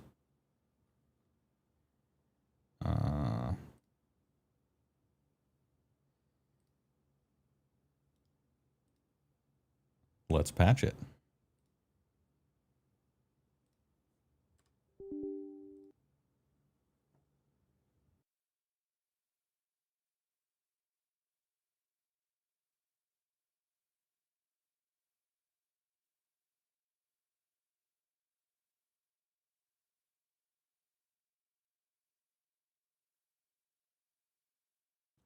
Downloading patch.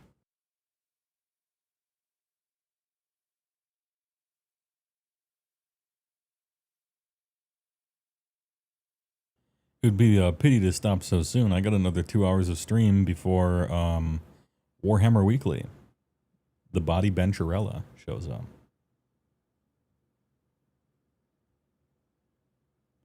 Bince.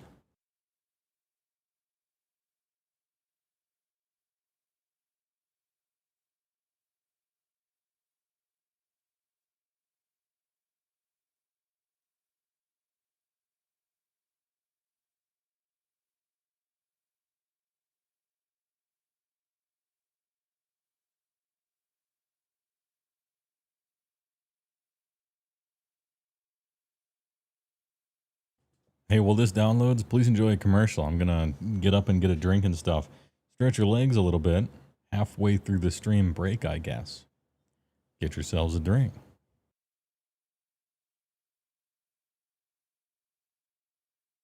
Pardon me, would you have any cream? But of course. Grey Poupon. It even has cream. Hello, everyone. I'm Scott, president of Domino's Pizza. Have you heard of Hatsune Miku? Get a rope. How do you get shirts so clean, Mr. Lee? Ancient Chinese secret. My husband, some Pure athlete, yeah. Here's his ancient Chinese secret. Cream. Folks, I work with lots of people who wear dentures and smoke. Mommy, how long will Charlie live? 1 second.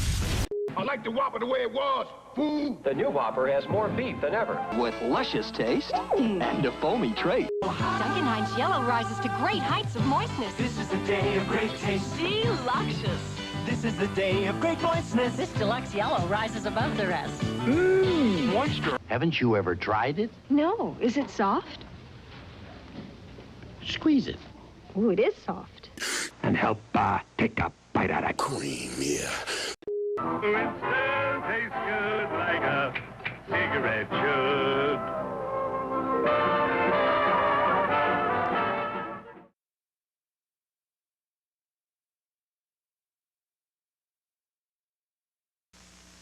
Hey, Jimmy Lee. Beautiful morning, huh? Yeah, morning ain't my time, Bert. Oh, Daddy. Give me a glass of energy for my pal here. Energy? Well, that's just Cream. The Macho Man Randy Savage. What Nintendo don't. Oh, yeah. Hey, Jimmy, give me a Cream. You would not.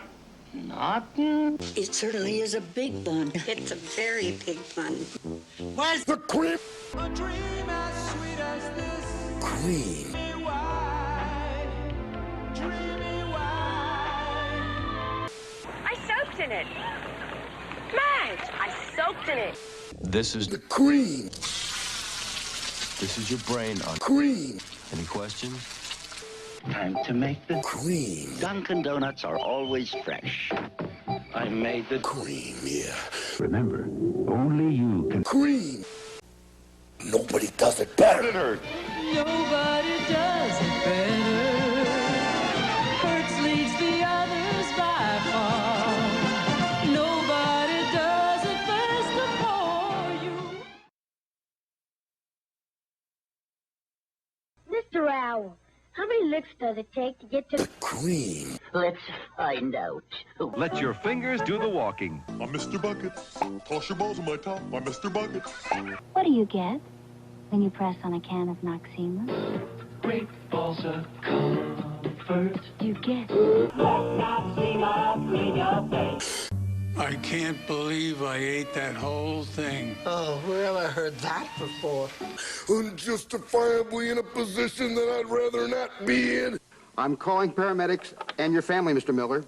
You can make this Cream. cheese sauce in seconds with American cheese and Cream. mushroom Lipton cup soup. And you thought cup soup just made soup. Oh, yeah. Help! The Cream in the World Wrestling Federation. Wait a minute, and there is More real meat. You'll be glad we made him taste better. And so will he. With Klondike ice cream. bars, you get big servings, big taste, big Cream. Imagine 5 big, Moist, delicious ounces of big Hot ice Cream. and a coating made with beautiful milk. chocolate. so you can Pour big Cream. like I've never had it. Klondike. Big bar, big Cream.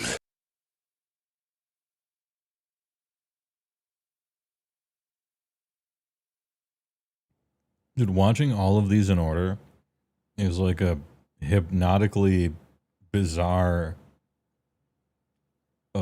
situation. I'm losing my mind. Anyway. Almost done.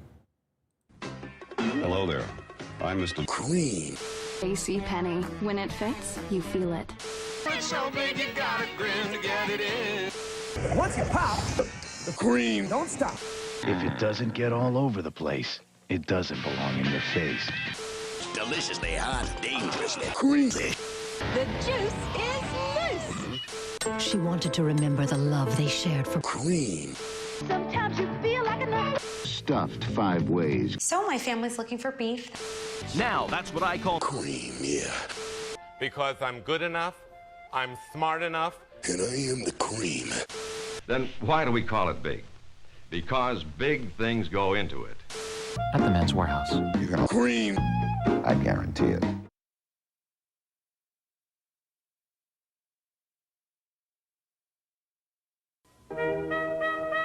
Right now, you could be savoring the rich, creamy flavor of angel food ice cream. It's the extra cream in angel food that blends all of your favorite flavors so they're always smooth and creamy. Never point. How about some rich and creamy angel food ice cream right now? Introducing the best news for ice cream lovers since ice cream began. New Simple Pleasures. It's everything you love about ice cream, but no point. New Simple Pleasures is unbelievably rich, incredibly creamy, and absolutely top. Oh yeah. Because New Simple Pleasures is made with all natural pure athlete, yeah. Instead of point. New delicious all natural simple pleasures. There's never been an ice cream like it. What a wild ride. You're not supposed to watch all those in order, but here we are. Still waiting on the download. I'm gonna make a sandwich. I don't think this is gonna take any longer than another, whatever, 5 minutes. I'll be right back, and then I'll just talk to chat the whole time. But I gotta make a sandwich out of the soup that I ice carve out of my freezer. Be right back.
Running back.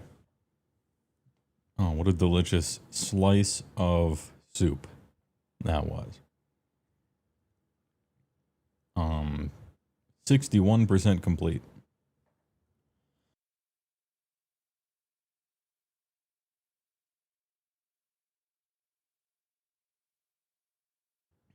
No, it's fine. Already at 64. Easy.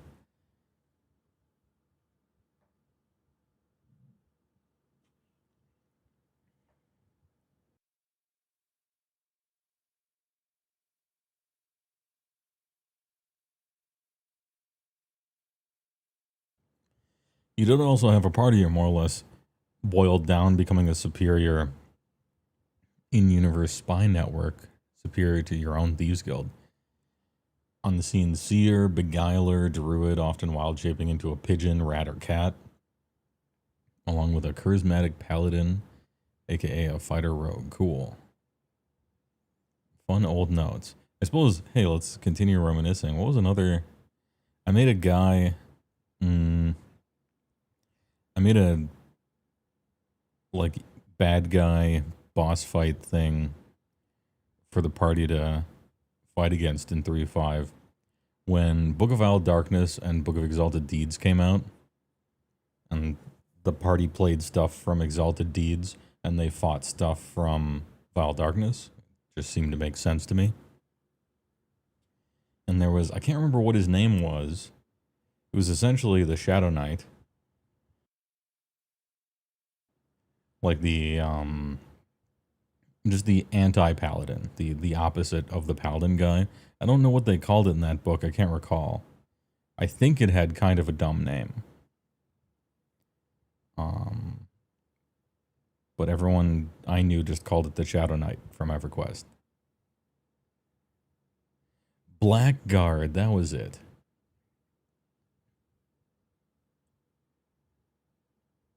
Was that in the... Oh, that was in the DMG. Well, what was the Blackguard equivalent in the Vile Darkness book then? Maybe there were just options for it. See, just like I said, 22 years ago.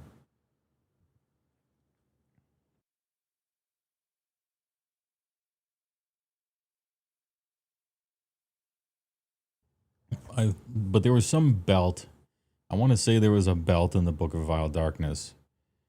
And you could equip the belt and it had like chains on it. And the chains went to collars. And you could put collars on a bunch of people. And then they would like take damage for you. And so he was this giant like evil blackguard guy. With this magic belt with chains on it that all went to a bunch of like children. And so he was Mr. Human Shield, like child soldier human shield guy. Oh hey, the download's done. Hell yeah. And that campaign was fun because when they beat the campaign of Exalted Deeds versus Vile Darkness, the next campaign they went on was just reversed.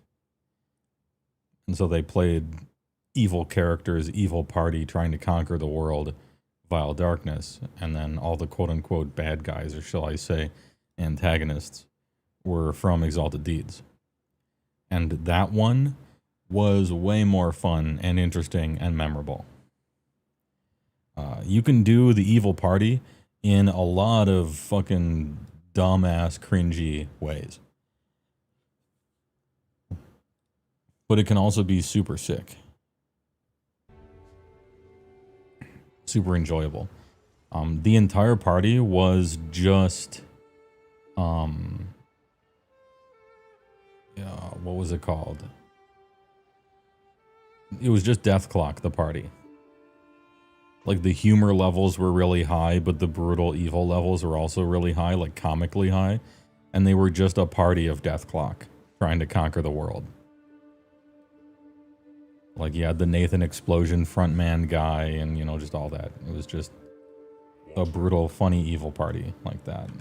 What was I doing when I left? What was I doing?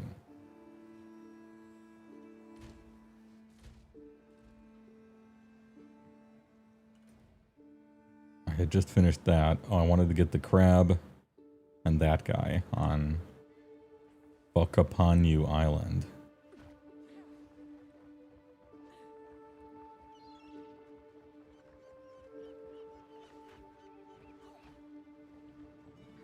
Good day. Where to?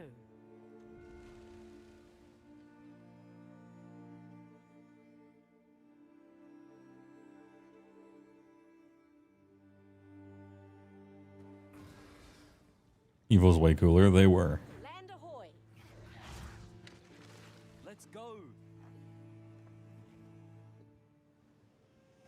You got an evil party once. They stole the eyes of the Irenes. Aaron eyes, I mean. And you had her come back as a revenant Illidan. Seeing without seeing thing. Cool. That's fun.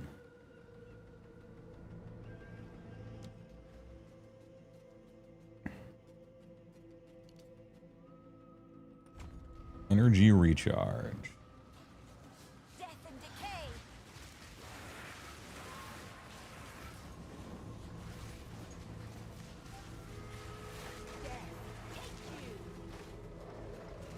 Look at these, so big. Elephant beetle. Dude. Giant crabs and elephant beetles, so sick. Love the new monsters. Act 4 really is excellent.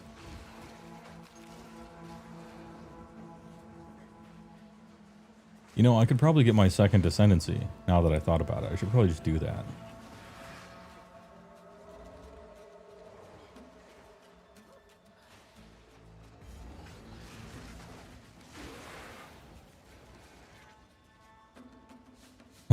Area level 38. Ooh, yeah. Maybe we'll just do that. Dude, after doing Trial of Sekihama on a fresh, brand new warrior, like no hit run for the archetype that is meant to constantly get hit in pure melee, it's so hard. Especially the Scorpion boss at the end, where you can run in and hit it like twice and then just dodge away and run around. It takes a billion years to kill it. Probably can't. So annoying. And then I did it on Witch. It was so fucking easy. I got hit once on purpose just to feel something. Like, man, the classes are very different.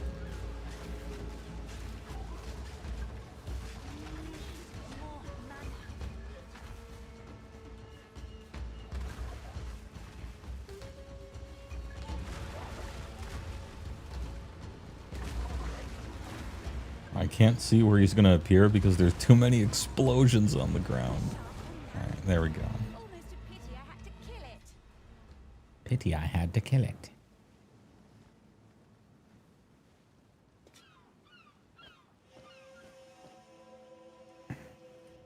Alright, and the other one is just a big-ass crab, okay? Party's goal is basically to create a cult where they could siphon the life from the followers for practical immortality without becoming undead. Nice. Isn't it interesting, I have found, that when you're making a normal party of adventurers versus making an evil game, maybe it just seems like it or it's been my experience, but when you're making an evil game with evil characters, their goals and motivations are so much more apparent and front-facing and thought through. But when you're making a party of normal adventurers, they're just like, yeah, whatever. Like, I grew up and my backstory is why I have my class. Oh, why did you join up with everyone? I don't know, I met them at a bar. Oh, what are you trying to do? Oh, I had to just make money, I guess. This is my, going on like a coming of age thing as an elf or whatever, and so I have to, you know, just do whatever I want for a while. Oh, should we save the village? Yeah, I guess. And then you make an evil party and they're just like, my entire life I've been dedicated to doing this because of this tragic thing that happened, and I wanted to save my mother from this disease and it didn't work out. And so I started with good intentions, but it went too far, and now, you know, I'm trying to take over this or conquer that or come up with a cult to trick people into doing this, and it's so... They do so much work. So frontward facing, so easy to DM for. with strong goals and motivations.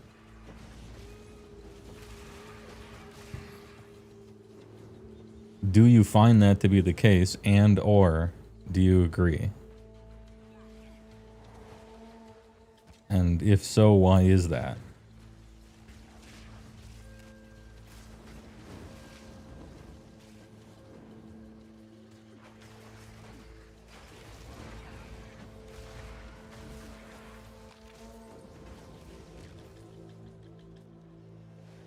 I think I know why it is. But I'm wondering, so I have a, because I've thought about this before. I think I know why it is. Why do you guys think it is? And then I'll give my thoughts on it. The statues, Karui men and women running and screaming, terrified. They are crying out, silent, unmoving, about some danger behind me. I'm fearful, but when I turn, there is nothing there.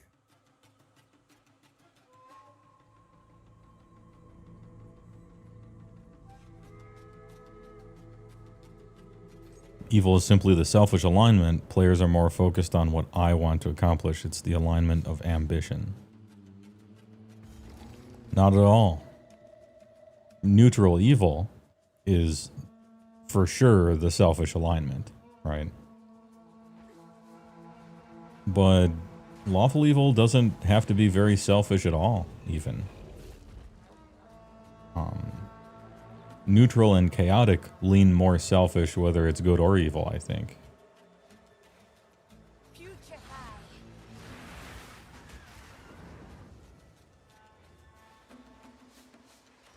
I mean, selfishness can be a motivator, sure, and it probably is more often than not if you're evil than if you're good.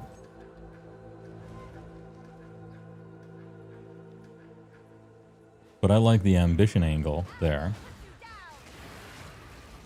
Why is ambition seen as evil?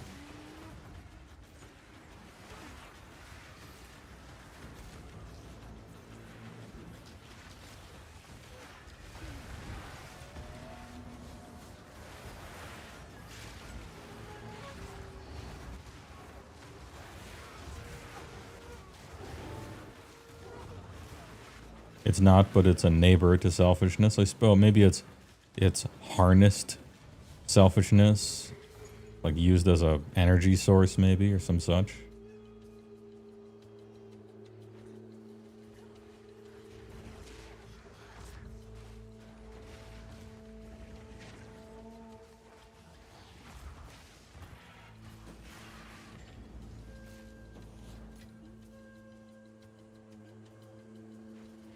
I think you could come up with a lot of good answers that are wrong. This is a trick question, you see. What I was looking for were people to give me kind of philosophical reasons, like you have done, that make a lot of sense, like yours does. But it is wrong. The reason evil parties have such strong motivations, ambitions, backstories, and raison d'etre, right, is because that is the experience of every person, and particularly people who have grown up and are now playing Dungeons & Dragons at the age of, 10, 14, 18, 21, 25, etc., right? You watch a story. You read a story, right? You watch TV, a movie, you read a book. I'm talking stories. The bad guys are the end. The bad guys always have motivations, and the good guys are always trying to stop them. In classical antagonist, protagonist kind of thing, and I mean like classical, as in who is driving the plot and who is trying to stop what is happening, the bad guys are the protagonists. They're the first movers, the catalysts, the ones that are trying to do something, and the good guys are trying to stop them from doing that thing. And so people are so used to, socially and storytelling media-wise, They're so used to the bad guys being the ones that are the doers, and the good guys are the ones that are the stoppers. That when they make heroes, they make gray goo. Gelatinous everymen who their purpose is to stop the bad guy.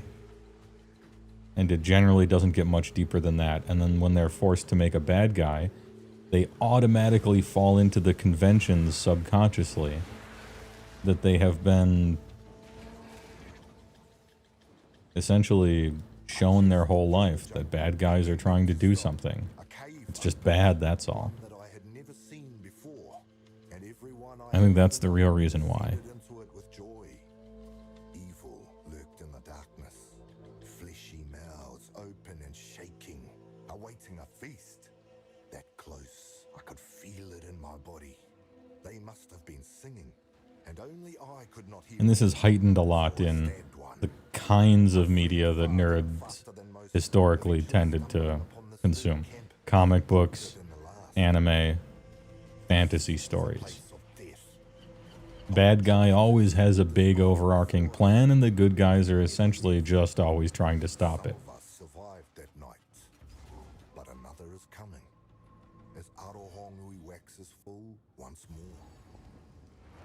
You've always come up with pretty strong motivations. Yeah, I mean, if you're doing it right, you can, nothing's stopping you from doing that with every character. In fact, you probably should be. But I noticed that even players who don't really ever do much motivation for their characters inevitably end up putting more in for their evil characters, and I think it's for that reason. Because that's part of being an evil person. The norm is being good. Normal is good. Like, the average person's just trying to do a... Average person's just trying to live their life, generally do the right thing as a tiebreaker, you know, between right and wrong.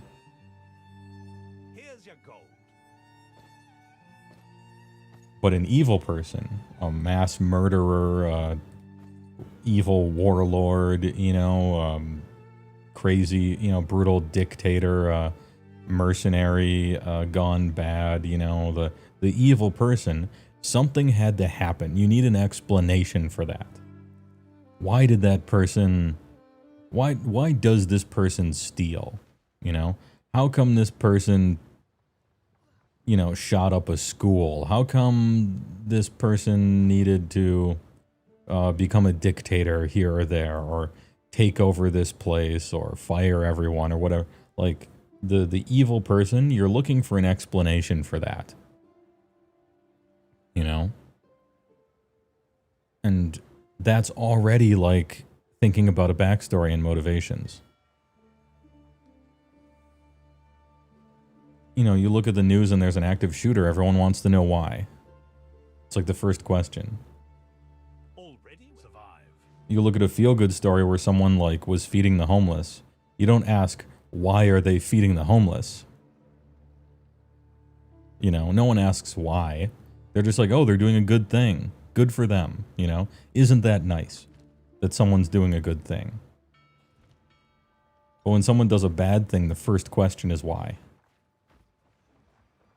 And so it's because of all that, I think. And they're like possibly not even consciously doing it. You think normal is neutral? Cosmically normal is neutral, but we live in a good society. So normal is like neutral good, probably.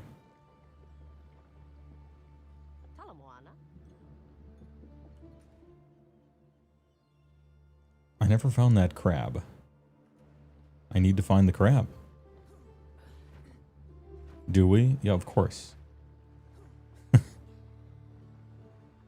Obviously.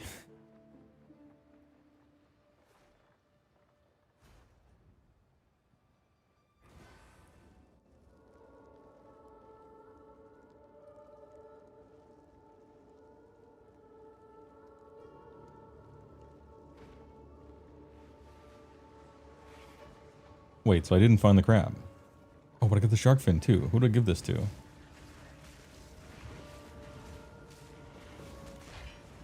do I give the shark fin to? I think I had to look this up last time as well.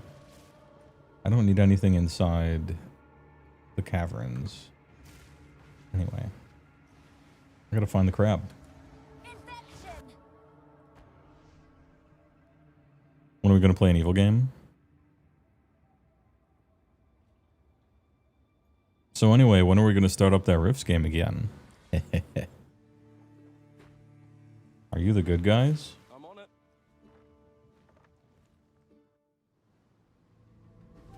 Here we are.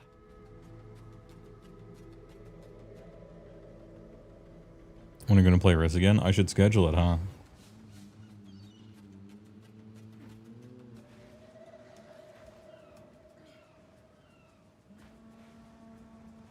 Could we bring the band back together? It hasn't been too long.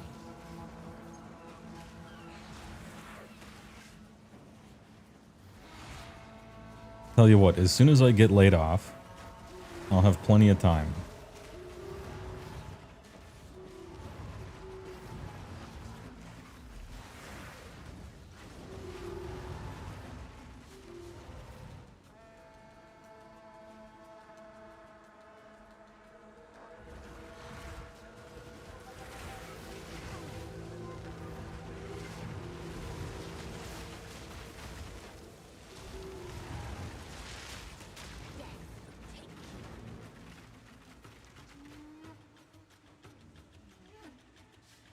I am in search of a big crab. Have you seen him?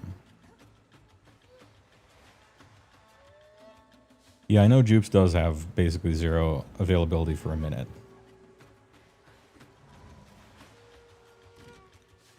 But I do wish to get the gang back together. I'm willing to wait, I guess. If it takes too, we'll just, hey, CJ. We'll just, we'll call it a rebranding. Pick up right where we left off, you know, once Jupes is free. And we'll invite Plibbit. Can you imagine Plibbit playing a Rifts? Interacting with the world of Rifts? Dude. It's fucking television.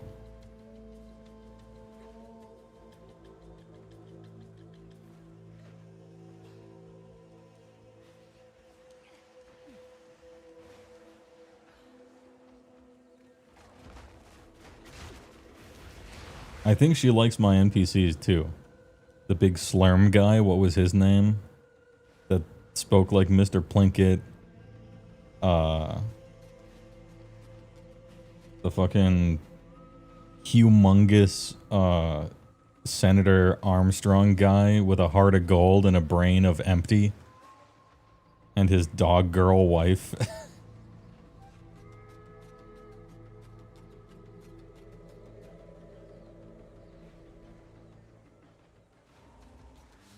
I have searched every square inch of this place, and I don't think I have found the big crab. Look, I'm gonna have to come back for the crab. I'll get him later. You remember his dog wife? She was a gizmoteer, which sounds dumb, but that class is fucking overpowered. Nobody knows what gizmoteer does because the class sounds dumb and it's in South America, but it's fucking bullshit, the stuff that you can do with it. Common South America W. Everybody is like, oh, South America book, everything's overpowered in there. True. And so they're scrolling past all the just blatantly OP stuff in South America, and then they see Gizmoteer and they're like, yeah, sounds dumb. You can't win them all, you know? No, Gizmoteer is fucked up. It's fucked up.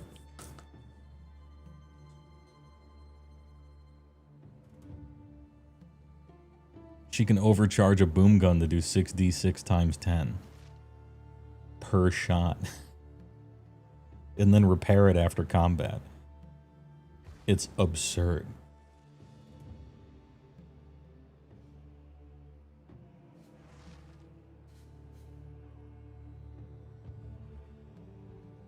She would love to play Rifts, actually. If you asked her, she'd say yes in a heartbeat. Slurm McKenzie. What was that guy's name? Hold up. I got my notes somewhere. What was that dude's name?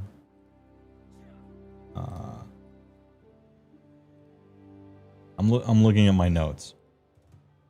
I got like the next adventure half done from a million years ago, and I would have to return to it and look. Was it game 3 with that guy? Notes.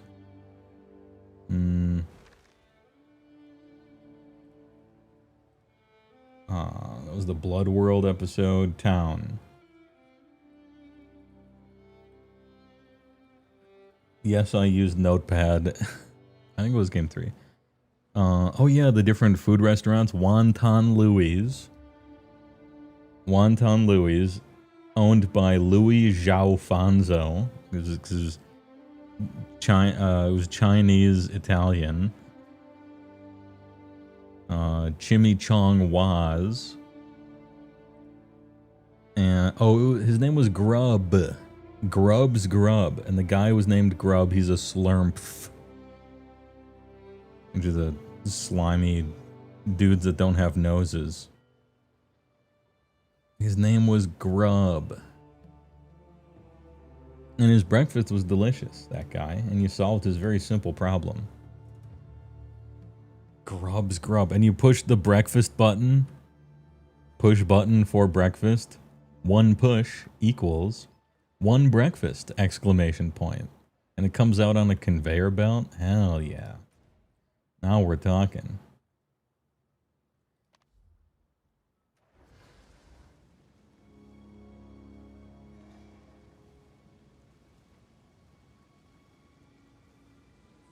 I'm going to turn my Rifts game into an animated mini-series, by the way. I think it'll be kind of nice. Or maybe a story-driven RPG.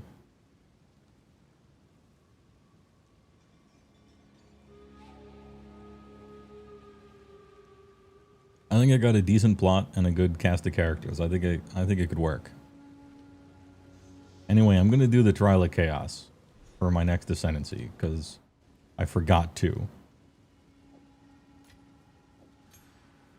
We'll see if a practitioner of the dark arts. We'll see if there's any like hyper bullshit stuff in Chaos that just makes minion builds die. I bet there is. Not mere chance. Always out of reach. The first click is reduced projectile speed and AoE. Everything I do is projectiles and AoE. Well, alright, I got chaosed. Let me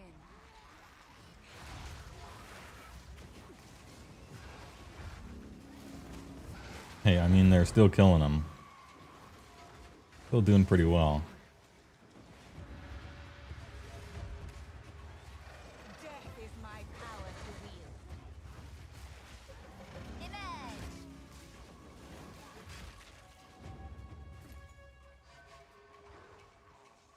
Can't wait for the visual novel. Hell yeah.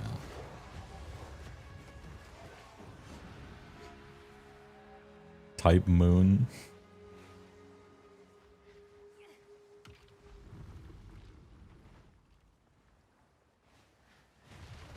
Type Moon, nah, type shit.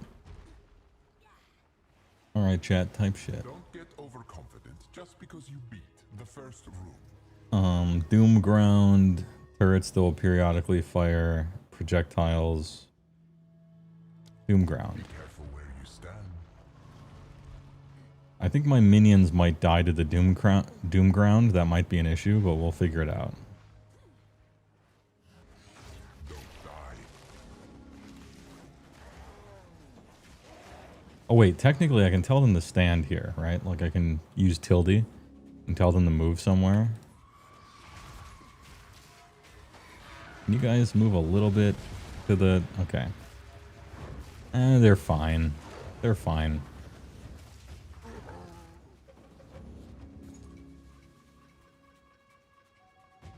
When are they adding Helldivers to Rifts? What's the closest to a Helldiver in Rifts? Dude, honestly, a Coalition Soldier. Like, they're all coalition grunts, really. A player character one, you know, who is super good and he's got to level 50 or something, it would be a CS Special Forces. CS Special Forces, by the way, kind of a skill monkey class, but it starts with good stuff, and it's low-key extremely strong. Like, it doesn't seem like it can hang with powerful shit, but it actually can, because of how customizable everything else is.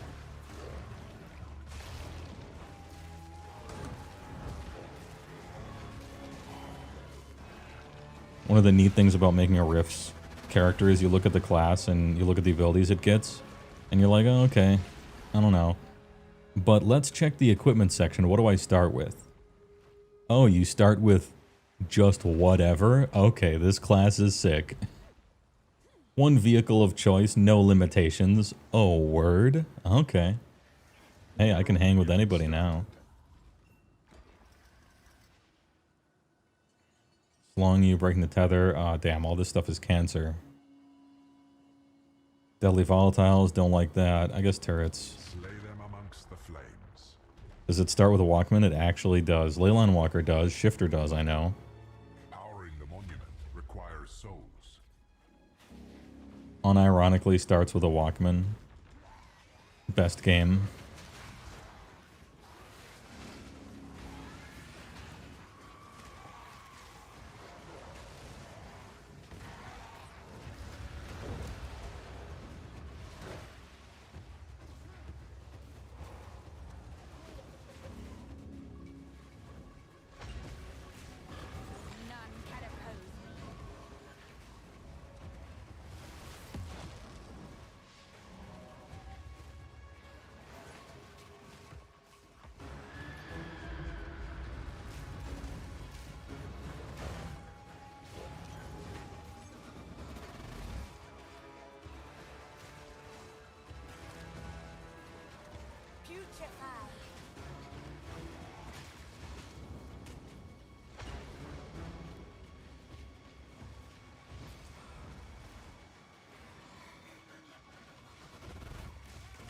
One more.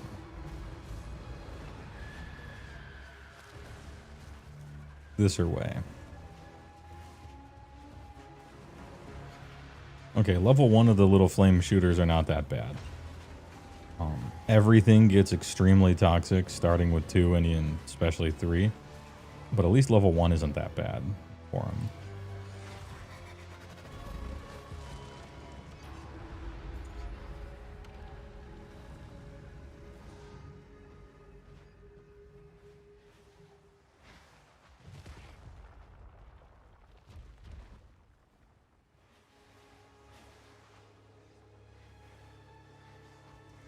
This is just a warm-up.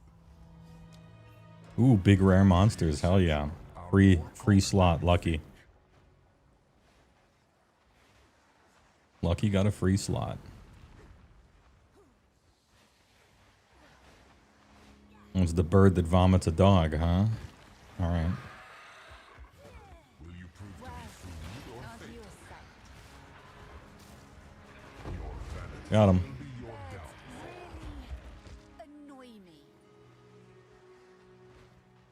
Didn't even have time to do that.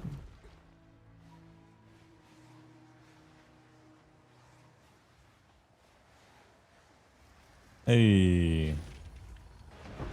Trial rewards. Thank you. Long. You have proven yourself. Quest complete. Wait, that's it? I actually get my next ones? I thought you had to go 10 deep. Oh, 10 deep is the third one. Never mind. Oh, okay. Can I just keep going? Become ignited when you deal a critical hit. I don't crit, ever. My minions do. Maximum mana is replaced by twice as much maximum infernal flame. Oh, that's the infernal flame one. Yeah, I don't want to do that. I'm just a little minioneer. A little minioneer here.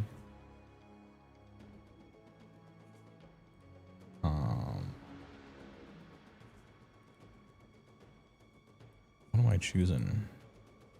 What am I picking?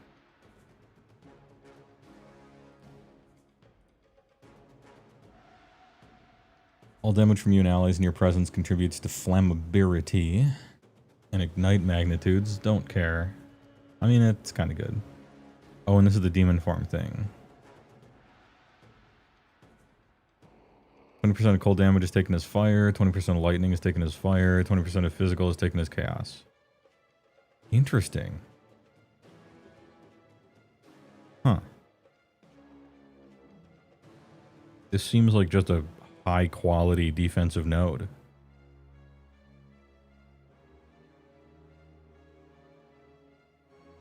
And then this shit just sounds obnoxious. Too many words. After this one, where can I go? Reserves 25% of life for +1 to max mana per 6 max life. Reserve. Okay, so all these reserve your life to max spirit per 20. Ooh, ooh. All right. Well, my way is clear. We reserve 25% of our life for +1 max spirit per 25 max life. Easy game. I need more spirit, so which means we get this thing. Seems to be great. The physical damage taken as chaos sucks right away. If you don't have chaos resistance, which I don't. I have 12, but it'll get better.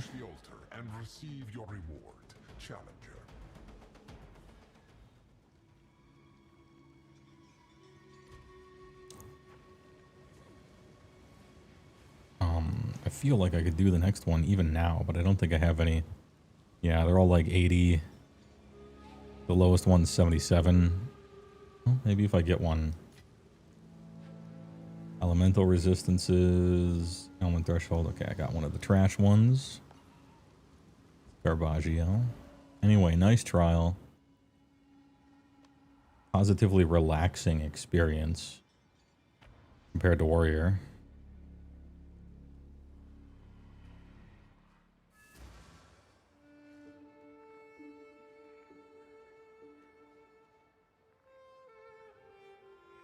If you're still here, CJ, what do you think? So,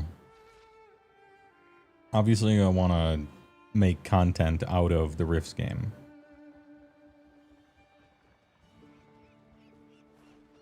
And I have it kind of set up as like a live thing, but there's inherent problems with it being live.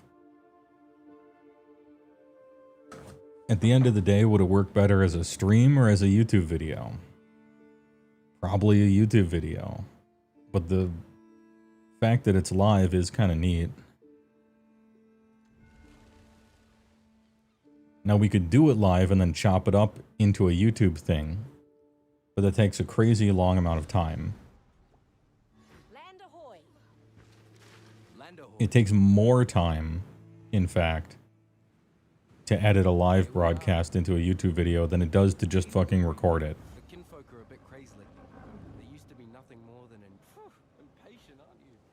And then the pressure's off for everyone.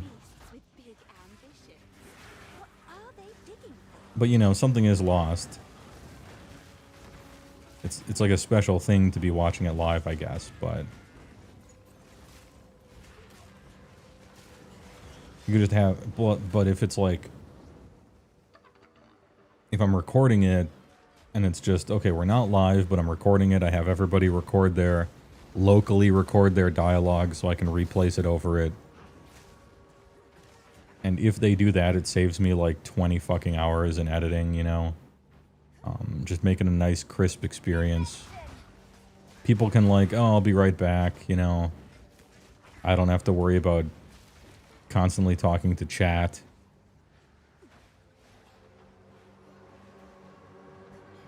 Notifications be popping up. This looks too sophisticated for kinfolk. My voltaxic canaries. This looks sophisticated. Scared of this flying beastie? It can't even bloody see. They're whispering in the dark. Rock stackers. Licking at our fear, tasting our sweat. We need more sulfite. Here we all are. We need more sulfite. Evil closing in around us. Get that sulfite.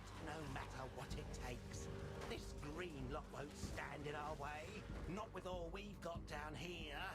Give it time, my sweethearts. Give it time. Your master, Nico.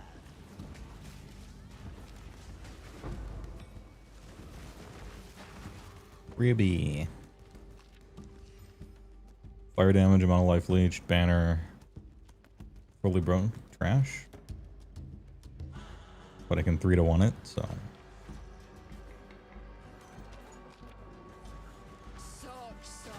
Oh. Boner Chan the Manhunter? Who that? It's an extra exile. It's a normal exile. Hey, good luck with that. Thanks for dropping all of the items you were using, player character. No, I'll just take the uniques, thanks. Anyway, I look pretty good. Cool bow. Nice gameplay.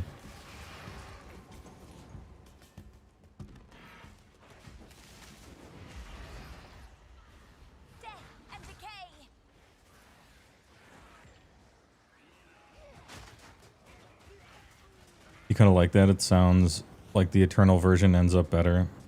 Point in time, a live show is cool, but as soon as it's over, then the part people can watch lasts longer. Yeah, and it's a whole lot more work to do a live thing. And it ends up being more scuffed for a whole bunch of reasons.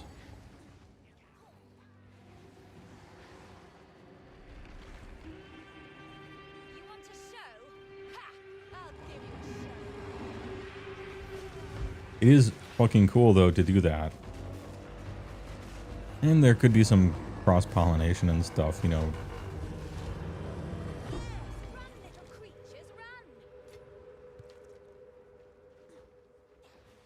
Like, there's a content creator or two, you know, in the game. Like, Vince is a... But he doesn't do Twitch, really, so... Yeah, I think I'm slowly convincing myself it should just be a series of YouTube videos. Then I can tightly control everything.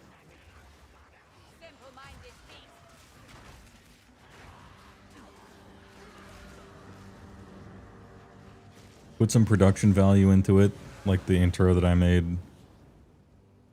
The Get Hype for Riffs intro. With just a bunch of anime from the early 90s and late 80s. Hell yeah. Dude, Wicked City. Record of Lotus War. No, Ninja Scroll was in there.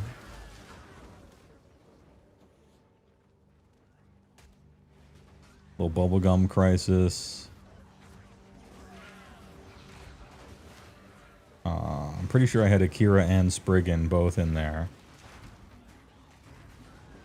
Escaflowne the movie, that shit rocked.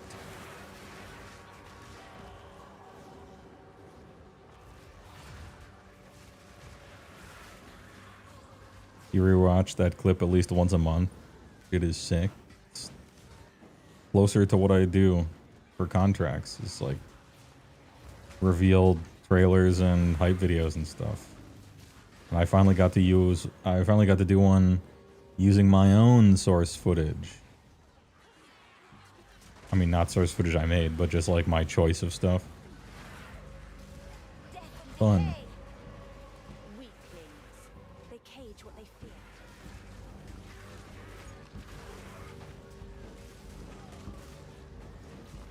Dude, I love the bomb throwers. They're so stupid.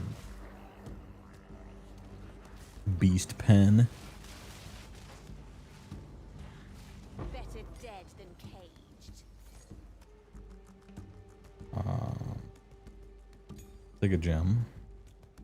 I'll take an uncut gem. This is how I win. 52.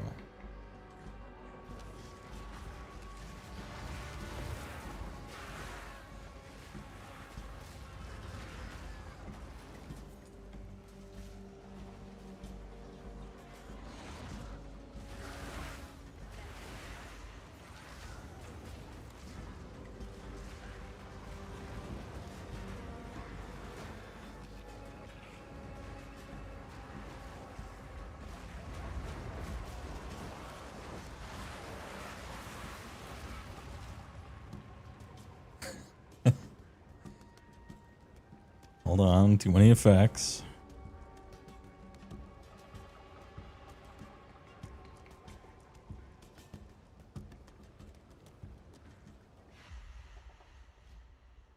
Just a few too many effects.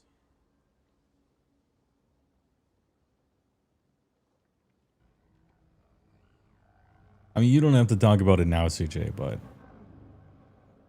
is there even an ETA on Jupe's situation? For my planning purposes?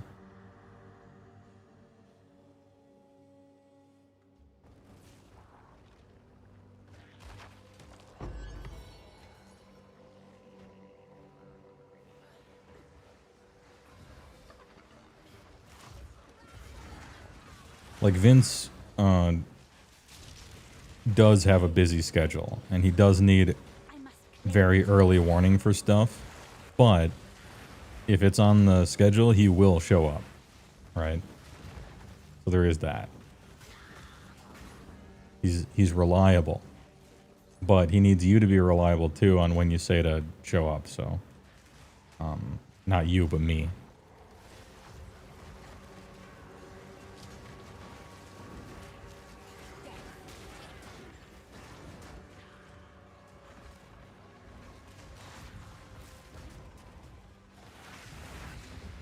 Clank begone.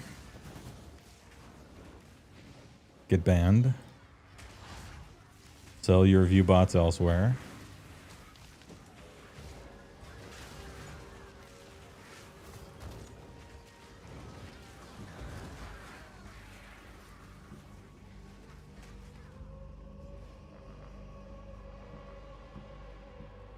Plus, if it was pre-recorded, it wouldn't need to be coordinated for one specific day of a week. Yeah, and I wouldn't need to advertise for it leading up to that one day. Everybody tune in at this time.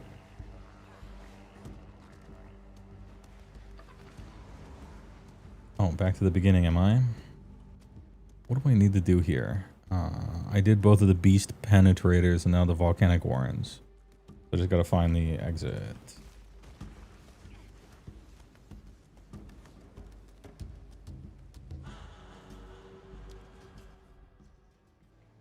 Oh, that's the ship. That's why it's that far away. Okay. I wondered why that one was so far away. I thought it was like the entrance to the next place. Ahoy. Beast pen. It's a quest. Open the beast pens on this island.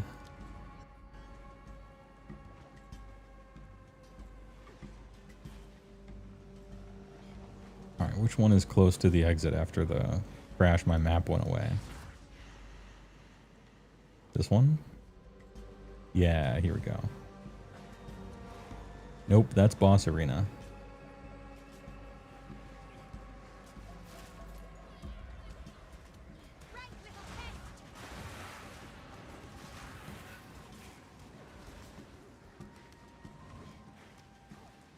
The beast pens.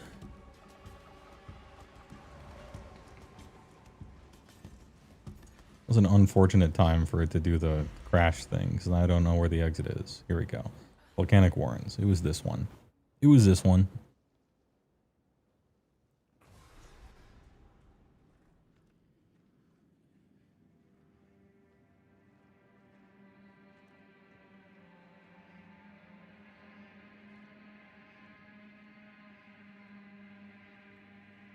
But actually, if you wanted a fourth, you're sure Plibert would say, yeah, she's autistic enough for... I think she is autistic enough for Rifts. I've seen what games she plays. I think she could...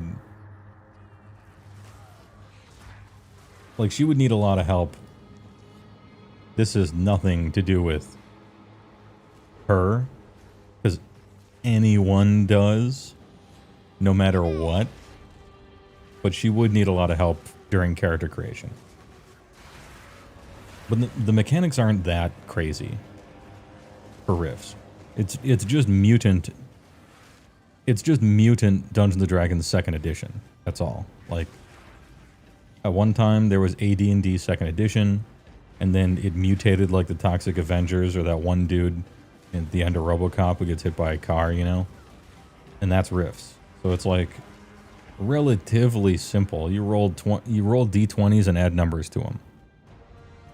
Right? Like literally you roll d20s, you add numbers to them. Skills are D percentile, you need to roll below the number. That's it. You know? There's a few different types of actions or whatever. And what number you add to those dice is a bit of, you know, that takes a little bit, but it's not like the mechanics are that hard. It's just what are the rules for this, and then everyone looks in some fucking book from 1997 and then laughs at what the rule technically is, and then either makes up their own or uses that one, right?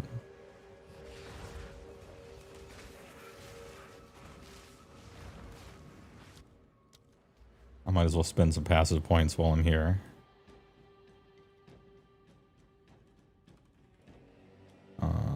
Energy shield recharge.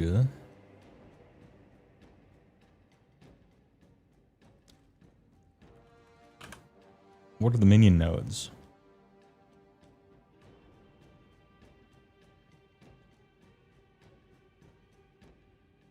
Revive faster. Max life, regenerate, and chaos is... Oh, that's like a decent place to go. Volatility when an allied persistent minion is killed. I don't know what that means. Minions gain 10% of physical damage as chaos damage. That's just bonus damn. That's good. All bonuses from equipped amulet apply to your minions instead of you. What a cool thing.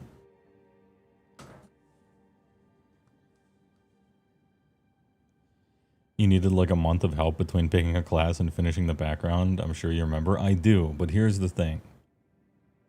Everyone would. Like, there's simply too much. You can't. You need a Sherpa to help you up Mount Everest. And luckily, I've accidentally been training for this my whole life, and so I actually enjoy helping people make Rift's characters. Although, when I do, the mask slips a little bit, and people... My power level is kind of revealed.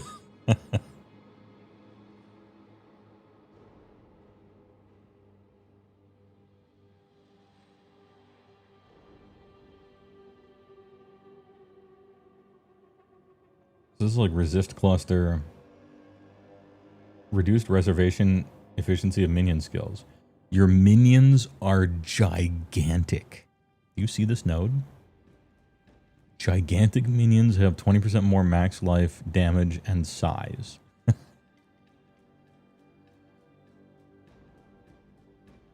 Big minion. Okay, that's cool. I don't know if it's like good, but that's cool. What's up, my minions? Dude, you look huge. What can I help you with this day? I think I want to go over here anyway, right? Because there's some good shit here. I could go up. I don't have to take the big cluster if it actually isn't good, but the ones on the outside are kind of nice. Max life, increased damage. I don't really want to crit with my minions. My crit's going to just... Their base crit's probably 5, so it just sucks. Yeah, I think I'm going over here and then collecting some of this stuff. I don't know how useful the resists will be. They probably are necessary. By the time you get into higher tiers where your minions are just getting one-shot all the time, which is my big fear, eventually.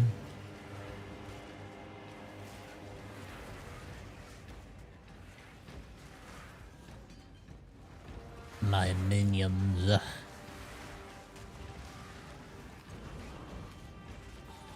Some fucking wiggly golem doctor guy.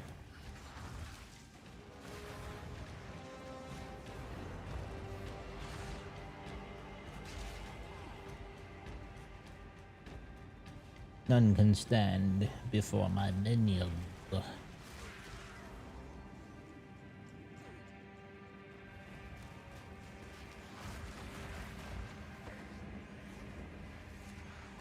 Oh, actually, subtle other thing. What is my power level? I don't know the number. I couldn't put a number to it, but I would say my power level is in a category called embarrassing. Like an embarrassingly high power level. As far as like how much of an autistic fucking loser nerd someone can be, it's not okay. It's unhealthy. And sometimes people can see it.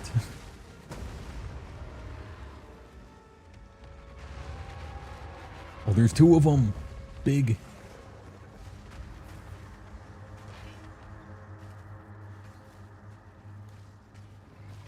Hey, keep shooting that guy. Minions, please. Over 9,000? Yeah. Topaz ring. And the orb. That was the Maguma twins. Nice. And then...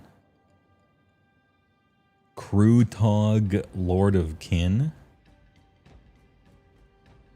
Ooh, Angia's Soldier Pandemonium Spiral Topaz Ring for 1 Divine Orb. Thank you. Approach and let's trade.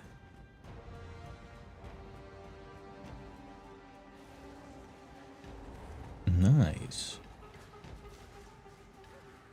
What you buying?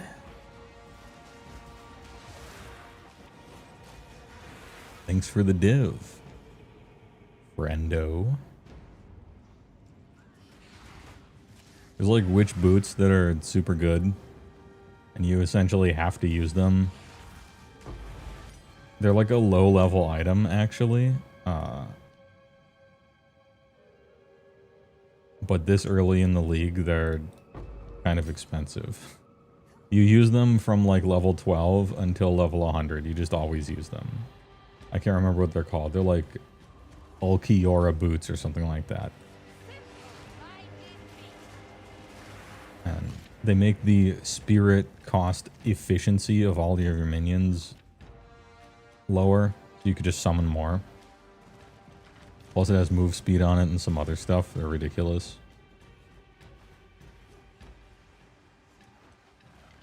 And they're like 3 divine. And that's a lot. I don't think any piece of gear that my main has is worth more than 1 div, so it feels weird to spend 3 of them on an alt. But isn't that kind of sometimes how it goes? Like people make an alt and then just suddenly their control over their own wallet just shatters. And suddenly they're just buying Lamborghinis and shit for their alt.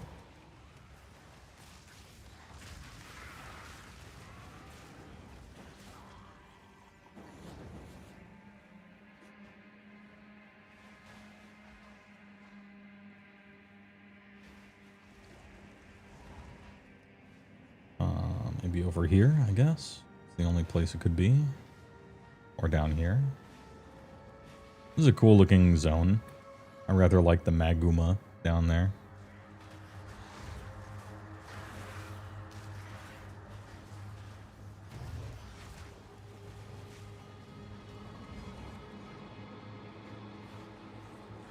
Oh, there's the abyss.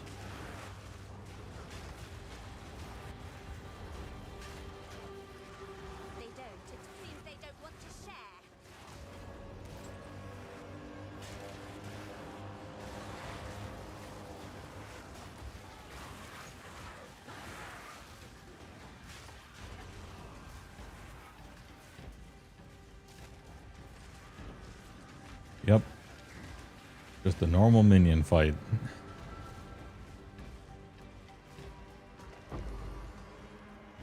Abyssal Arsenal Ash?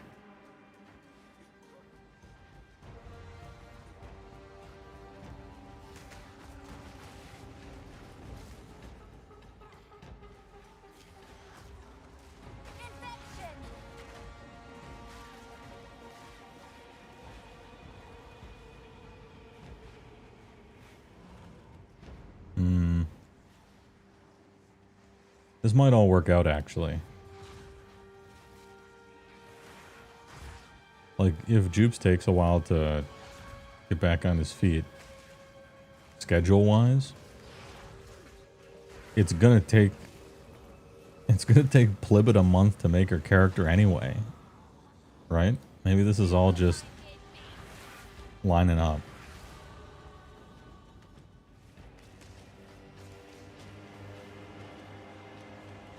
From Flukistan. Yeah, it was a fluke all along. The, like, 3 Evo wins or some shit. Yeah, that's a fluke.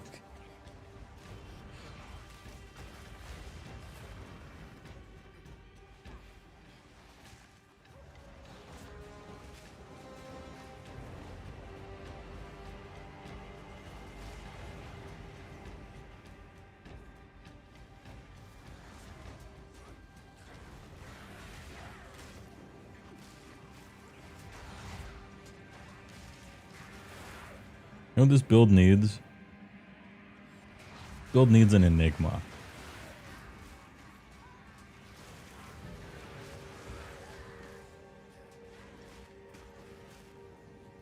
Like, I fondly recall playing Fishy Mancer, you know, D2. Even D2 Resurrected when they buffed pets. But the gameplay just wasn't there until you got Enigma. I don't mean I need to teleport everywhere. I mean I need to press a button so that all my minions just stomp, like, get placed on a point.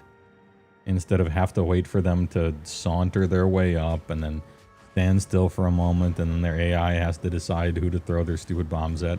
Like, I need to tele stomp this shit. Maybe I'm now asking for too much.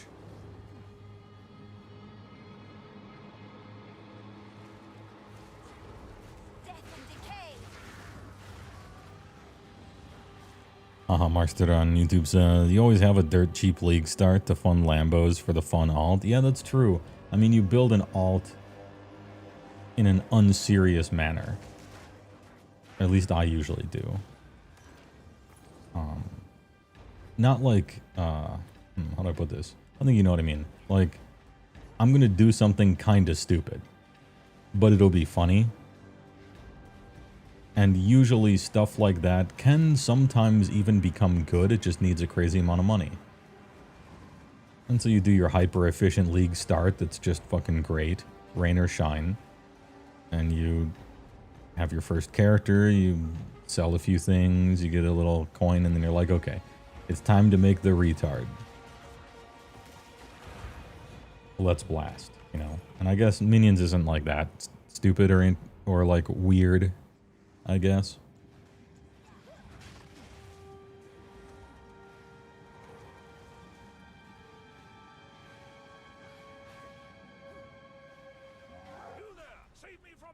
Oh, it's this guy.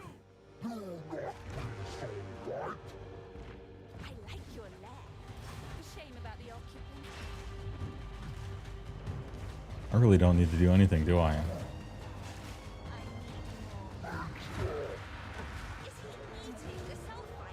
Yep. I love Minions now. Suddenly I'm a Minion fan.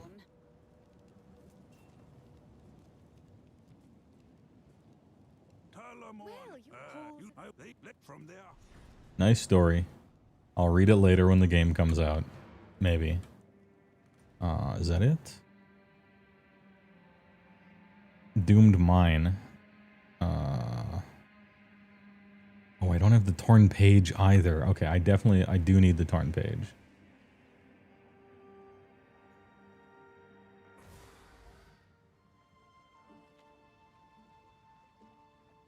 Lower the anchor. Good thing. Why do I get you have it all right? Yes, yes. Ahoy. Ahoy. What's your step, eh? You get to be creative with the alt. You need a semi-boring, hopefully not, but like consistent, tried and true league start so you can fund the creative fun stuff. Yeah, I think I get it.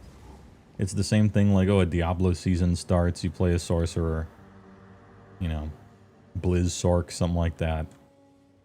Start farming Bale. maybe Mephisto, depending. And then you're like, okay, now I can make my funny fire druid.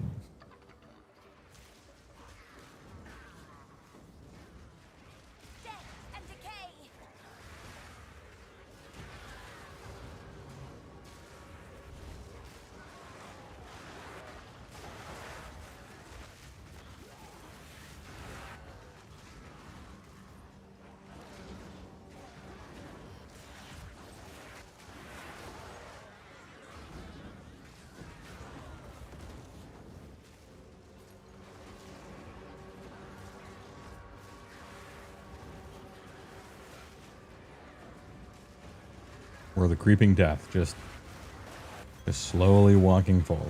And stuff will pop out there. I'll get them. I don't know if this character could ever dodge those green pools on the ground, because I will not be able to see them. Amid this, they will be invisible. So I guess when I start doing maps and stuff in harder abyssals, I'm just going to have to stand way back, because I will never be able to see green pools on the ground. I mean, I basically can't on my warrior either, but there's maybe a higher chance, because at least, like, there are explosions everywhere and a million other effects, but at least I don't set the ground on fire in such a way that it just stays like that.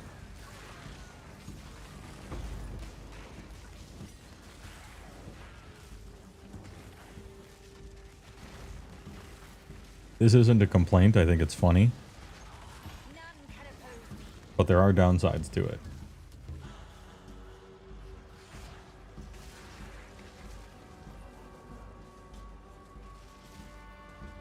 What's the thing I'm specifically looking for? Oh yeah, map piece and doomed mine.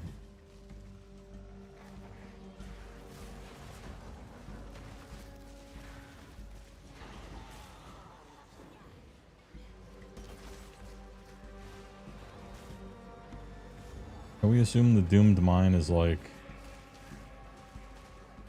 towards the edge of the map somewhere?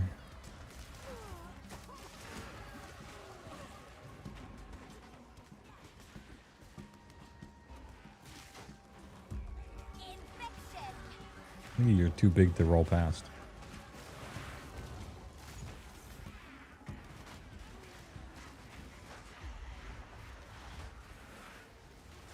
T-minus 32 minutes until Warhammer Weekly goes live. When it does, I'll just link everybody. I'll raid. I'm gonna raid into Vince tonight, I think, which I can't do on Twitch, but I could just post the link.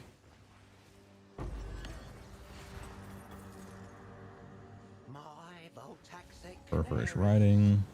How is it that you're running scared of this blind beastie? It can't even bloody see. Blind beastie. Whispering in the dark every moment now, licking at our fear, tasting our sweat.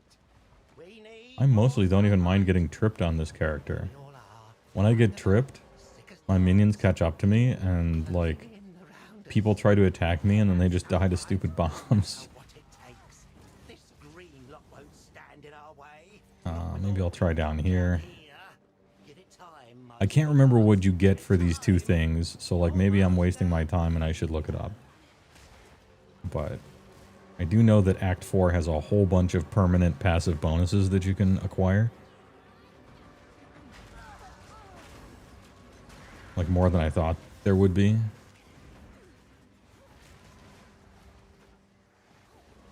And I'm not sure if the map is that or not. It might be. There we go. Alright, map piece acquired. Now I just need the abandoned mine. Or doomed mine, rather.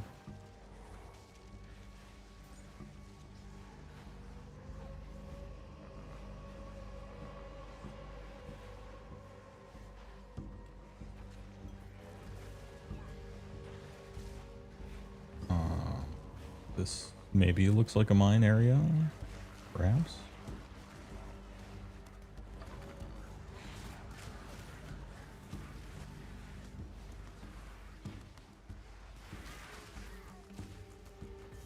Volcanic warrens, okay.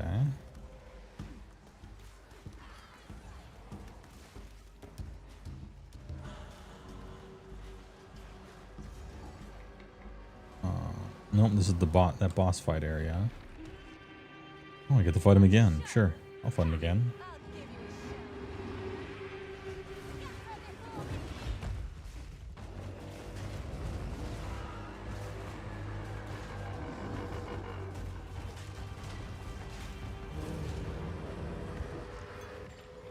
Great fight, very close. You did good, kid.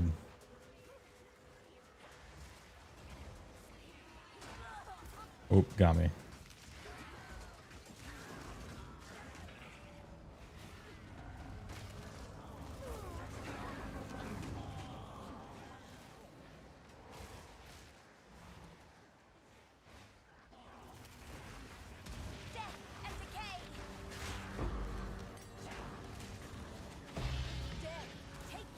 Ooh. I'll take a Chaos Orb, don't mind if I do. Although I'm sure the price on those things is going to be dropping kind of quick.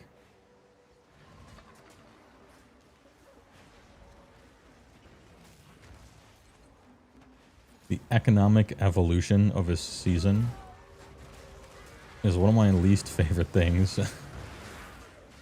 Maybe, okay, so maybe it's better now that there's kind of reasonable crafting in the game for once. But the worse crafting is, the more you have to rely on trade, and the more you have to rely on trade, the more you,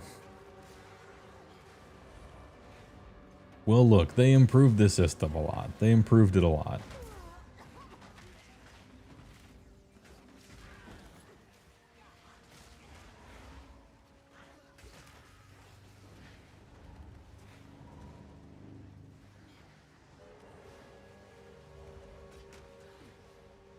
Man, I don't know where this mine is. Could it be kind of towards the center of the zone?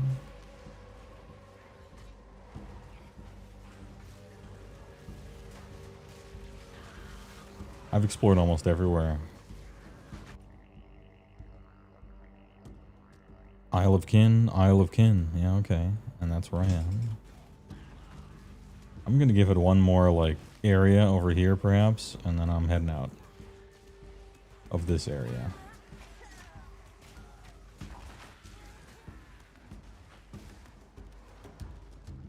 Wasting time, I can always come back.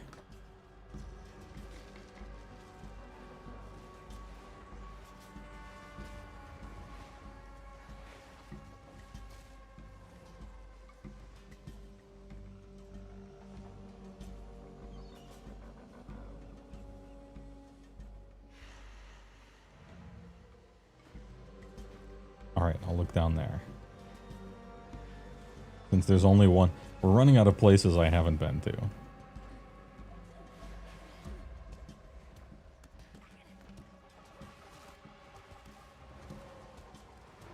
I'm out. I'm out of here.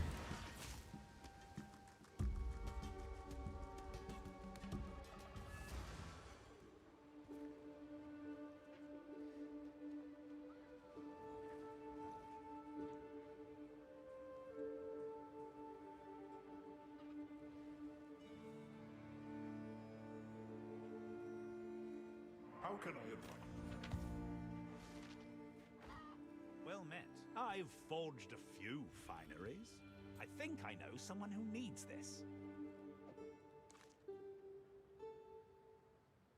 Farewell.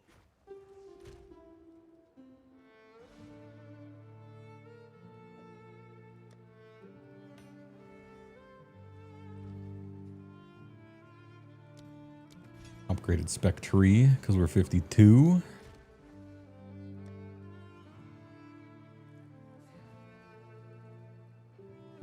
Other 13s on Earth. Contagion. Vulnerability. Vulnerability is a curse that reduces enemy armor. I see they made a minimum level or a max level that it'll affect to get you to put points in your own curses. But you can't blame players for not putting points in their own curses. I mean, You're the ones that made the mana costs insane, especially after 18 or so.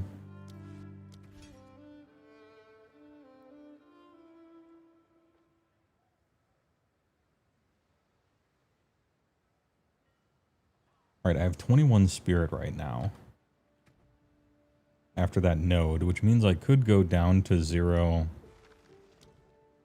storm mages, and I think I have enough for another specter. Yeah. This is the kind of the dance I'm doing, is when I get enough spirit, I put another Valguard, and then when I have a weird amount left, like not quite 50, then I get a Storm Mage instead. And the Storm Mage is useful, especially for bosses. He puts like Shock and Ignite and stuff on. So that's good. Like he's not bad at all. I just want more bomb throwers, I think, in general. That's a lot of stuff on that ring. I don't want to look through all of it right now, though. So, chill.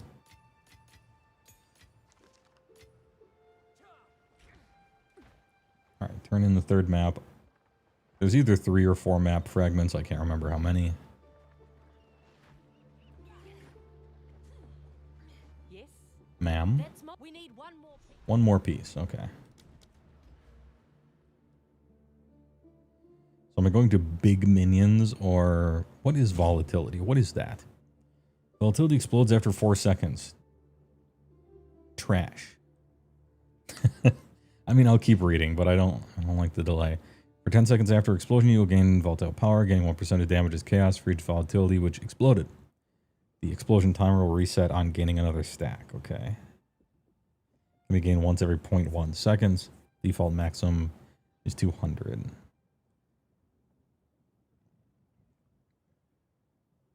Interesting.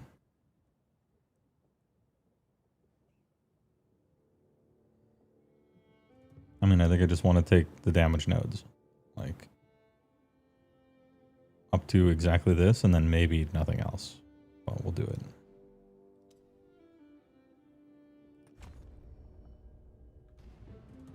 Hey, alright. Set sail. Oh, this place is glowing? Sure, I'll go there. Glow placing.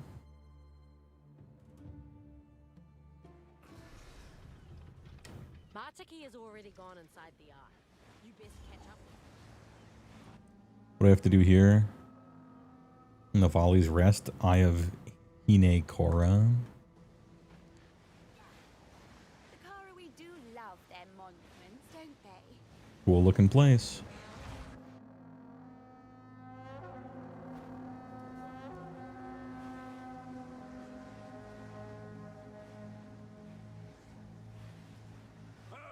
We call now. All of it. Hungry for power, arrogant, stubborn, the unbridled, sweet child moves losses, large and small.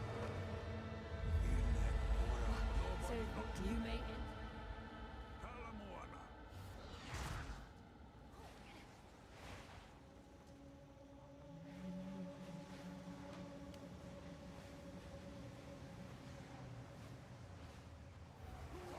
Ghosts of Karawi past. Dying once wasn't enough, hmm? I am the apex!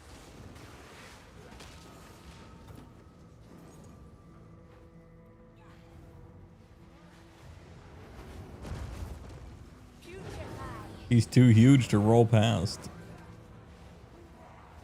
This turtle, this Eidolon. Or I mean, Kellian Leviathan. Too damn big.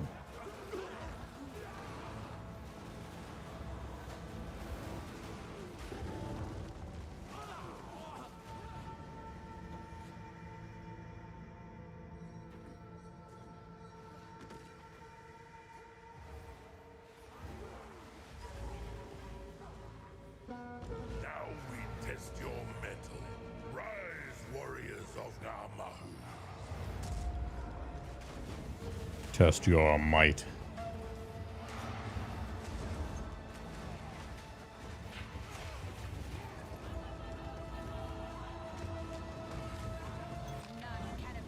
Now Mahu smiles upon your strength. Helm's fire snuffed out. What's next? Smiles upon my strength or the minion's strength specifically? The world may never know.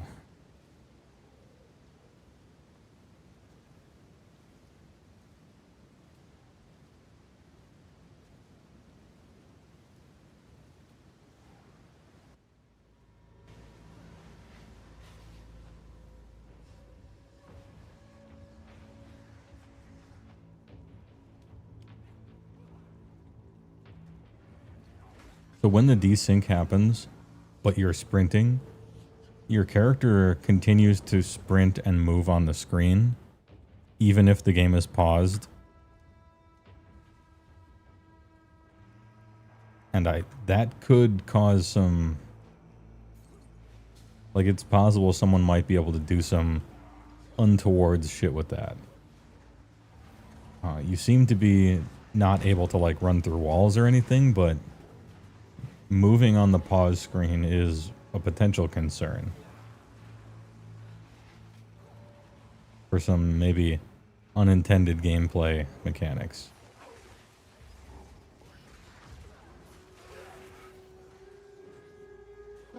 Face the guardians of the forest.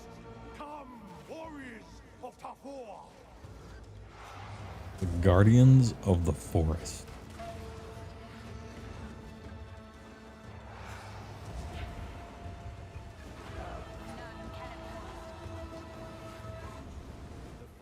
Smiles upon your bravery. And I smile upon your The forest smiles.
Leo smiles upon your fluidity. I'm getting smiled on absolutely nonstop. The forest is smiling on me. Magua something or other is smiling on me. The warriors.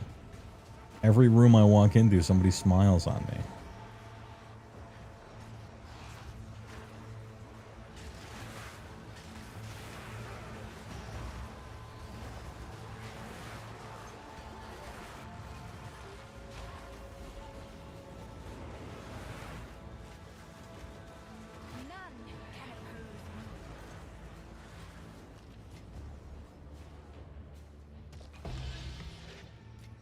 Chaos Orb, sure, I'll take it.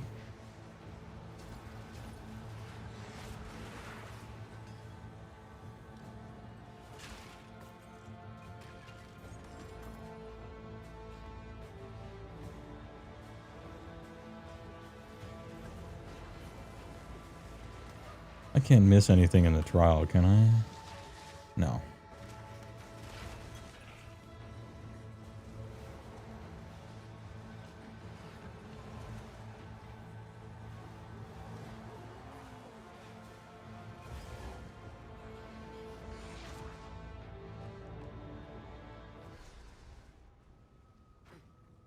The line between life and death grows ever thinner.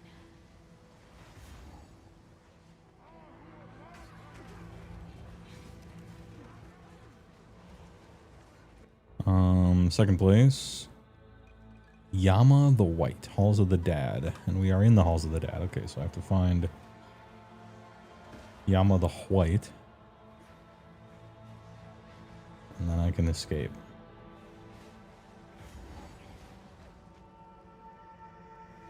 Death is not the end. There is always another.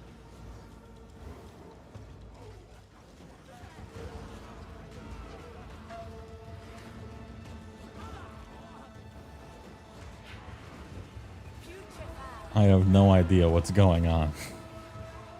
Badoosh. Alright, got him. 5 dex or 5 lightning resistance. I'll take the lightning resistance. It's not exactly a trick question either. I took the dexterity, or I could see taking the dexterity on a particular character. Like, all of your gear is just going to always be resistant capped anyway. And you need the hard stats. Because sometimes that equals, you know, you can put another thing in a slot, or you get extra passive points back or something. Not as cut and dry as it might seem. You might think, like, oh, resistance is no question, but I could see someone not necessarily choosing that.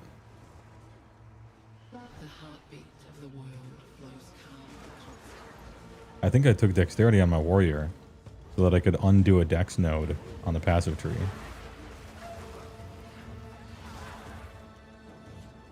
Because all my resistances were super overcapped anyhow.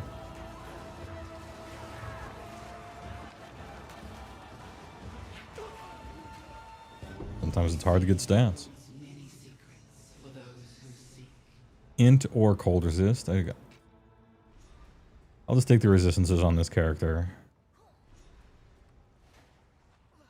I haven't even really looked for gear for her yet, besides just twink stuff to level with, so it just means the final build stuff that I get here can be a little cheaper by having a little fewer resistances on it.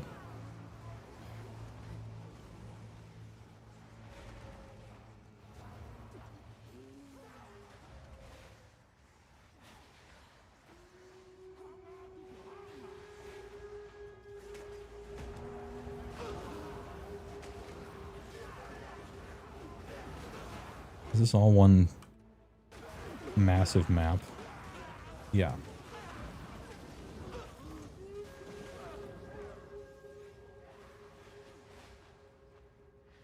So and so the white.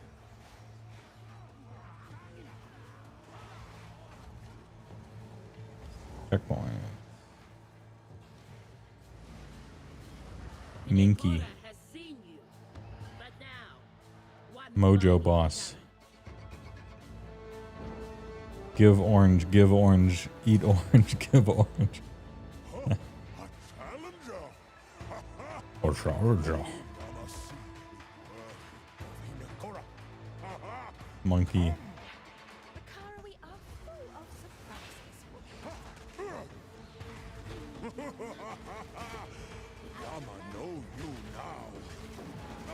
Got him.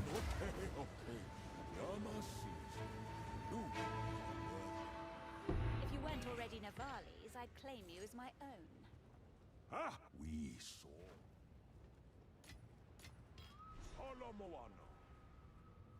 Alright, Yama the White. And, oh, there's one more tattoo area, though. But I'll take the checkpoint. Enter the portal. I won't. Let's see. Totem, totem. Perhaps third one here.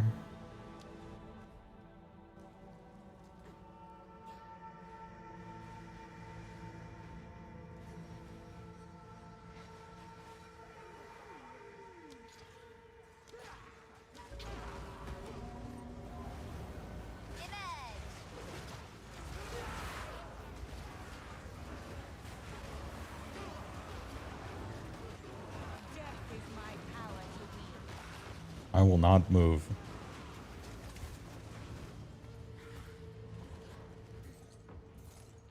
Absolutely not.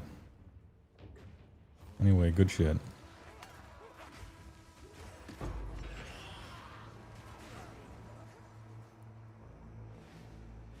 Orb of alchemy.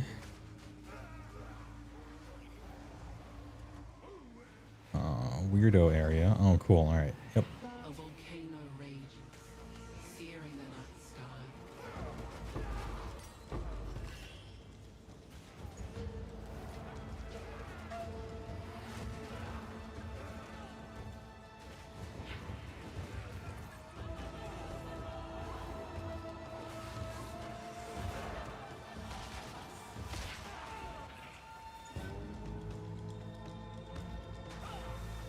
The warrior emerges from the caldera, born anew. And FR. Cool. Just need to return to that thing. Hey, can you kill that guy? What do I pay you guys for? Can't find good help anywhere. Trying to operate the map. You're supposed to kill those guys.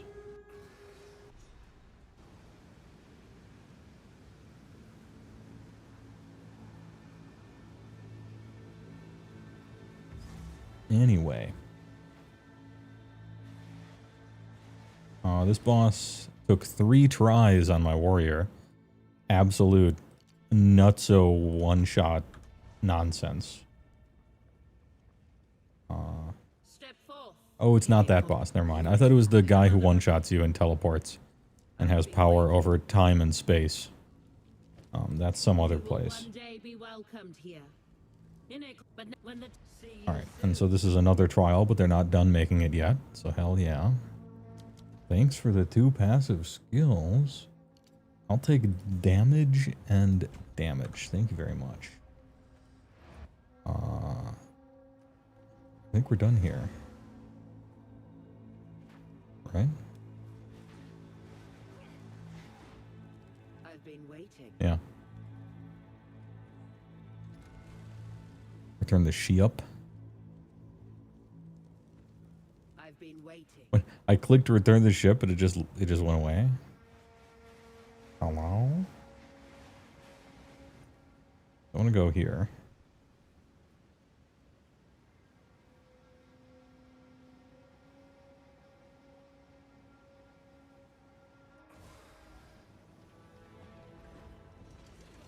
Back to the Eye of Hina Bobina. So there's like a Valley offers wisdom. Yeah, I think I did that, right? Huh, I guess maybe it doesn't update, or maybe I have to go back. I'm unsure. Do I have to go back to town? No.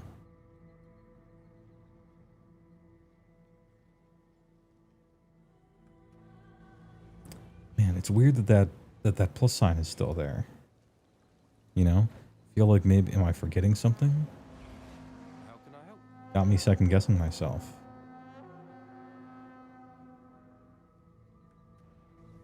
Yeah, maybe I'll talk to her. I think you're supposed to talk to her again after you beat the trial.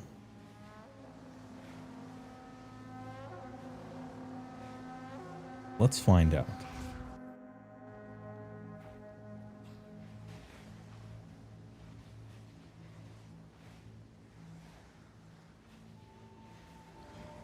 So, and I look forward to seeing. My friend. Nope. He's really hit it out of the park with the music in this game. Camille is real good at his work. Hell yeah. It's great. Yes. Yeah, I don't mind just keeping the in-game music on. I'm a fan.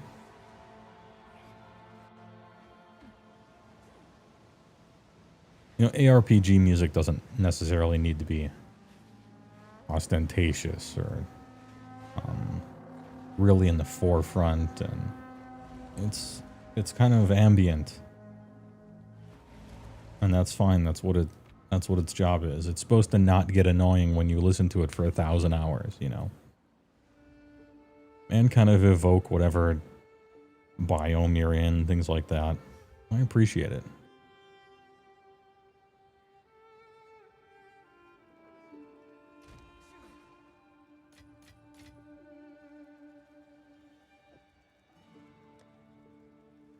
Go there. Okay. One of my old rings from Warrior. 26 cold resist, 23 cold resist, 28 fire resist, 34 lightning resist. Hey, are you looking for resistances? Have I got the ring for you? And then 30 lightning resist, 14 all resist. 24 cold, 11 fire, 12 cold. Okay, so this is the one we take off. And this is the one we put on. And my resistances are probably like well above max right now. Oh no, I need cold. I need cold. In which case, what's the other ring that I have waiting? 29 lightning, 32 fire, 22 chaos. Okay, so my rings will be able to handle everything except cold. Which means I only really need cold resist on one other item slot, which shouldn't be too hard. 148 lightning. Okay, we can balance this better. When I'm actually gearing this character, we can balance that better, but I'm leaving it off.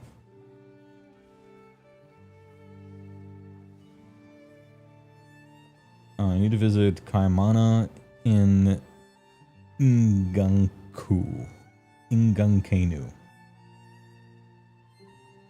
Okay. Visit Kaimana on Ingankenu, which is the first island. Okay, it's the first island that I always miss and skip by accident for the shark fin quest.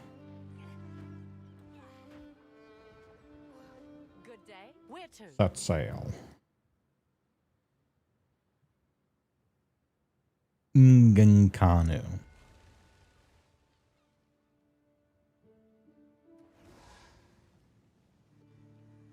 We made it. As you wish. Here we are. They're polite to me here. Hello, quest, please. Are you finna looking for a shark fin? Yes. Hello. Good evening, friend. None of these things I can equip? Hell yeah. I knew her. You know, just for you though. Good to see you. There isn't a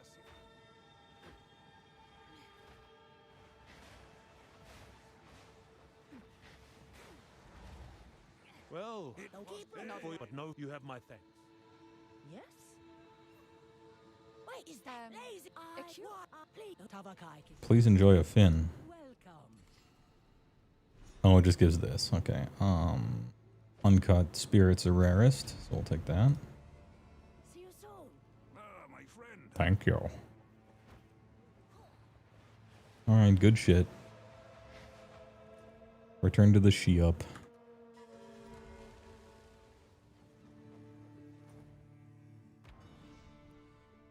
And now, it's time. 8 p.m. exactly on the dot. I'm going to send you guys on over to Vince the Body Venturella. Vince Venturella, Warhammer Weekly. Where we can all hear those famous words. Hello, everybody. If it's Wednesday, it's Warhammer. Alright. Follow the link in chat. Follow the links in chat. Please enjoy. Sending you off. Thanks for watching. Thanks for the subs and the bits and the primes. It's time for Warhammer. Thanks for watching. See you guys. I don't know, man. Probably tomorrow.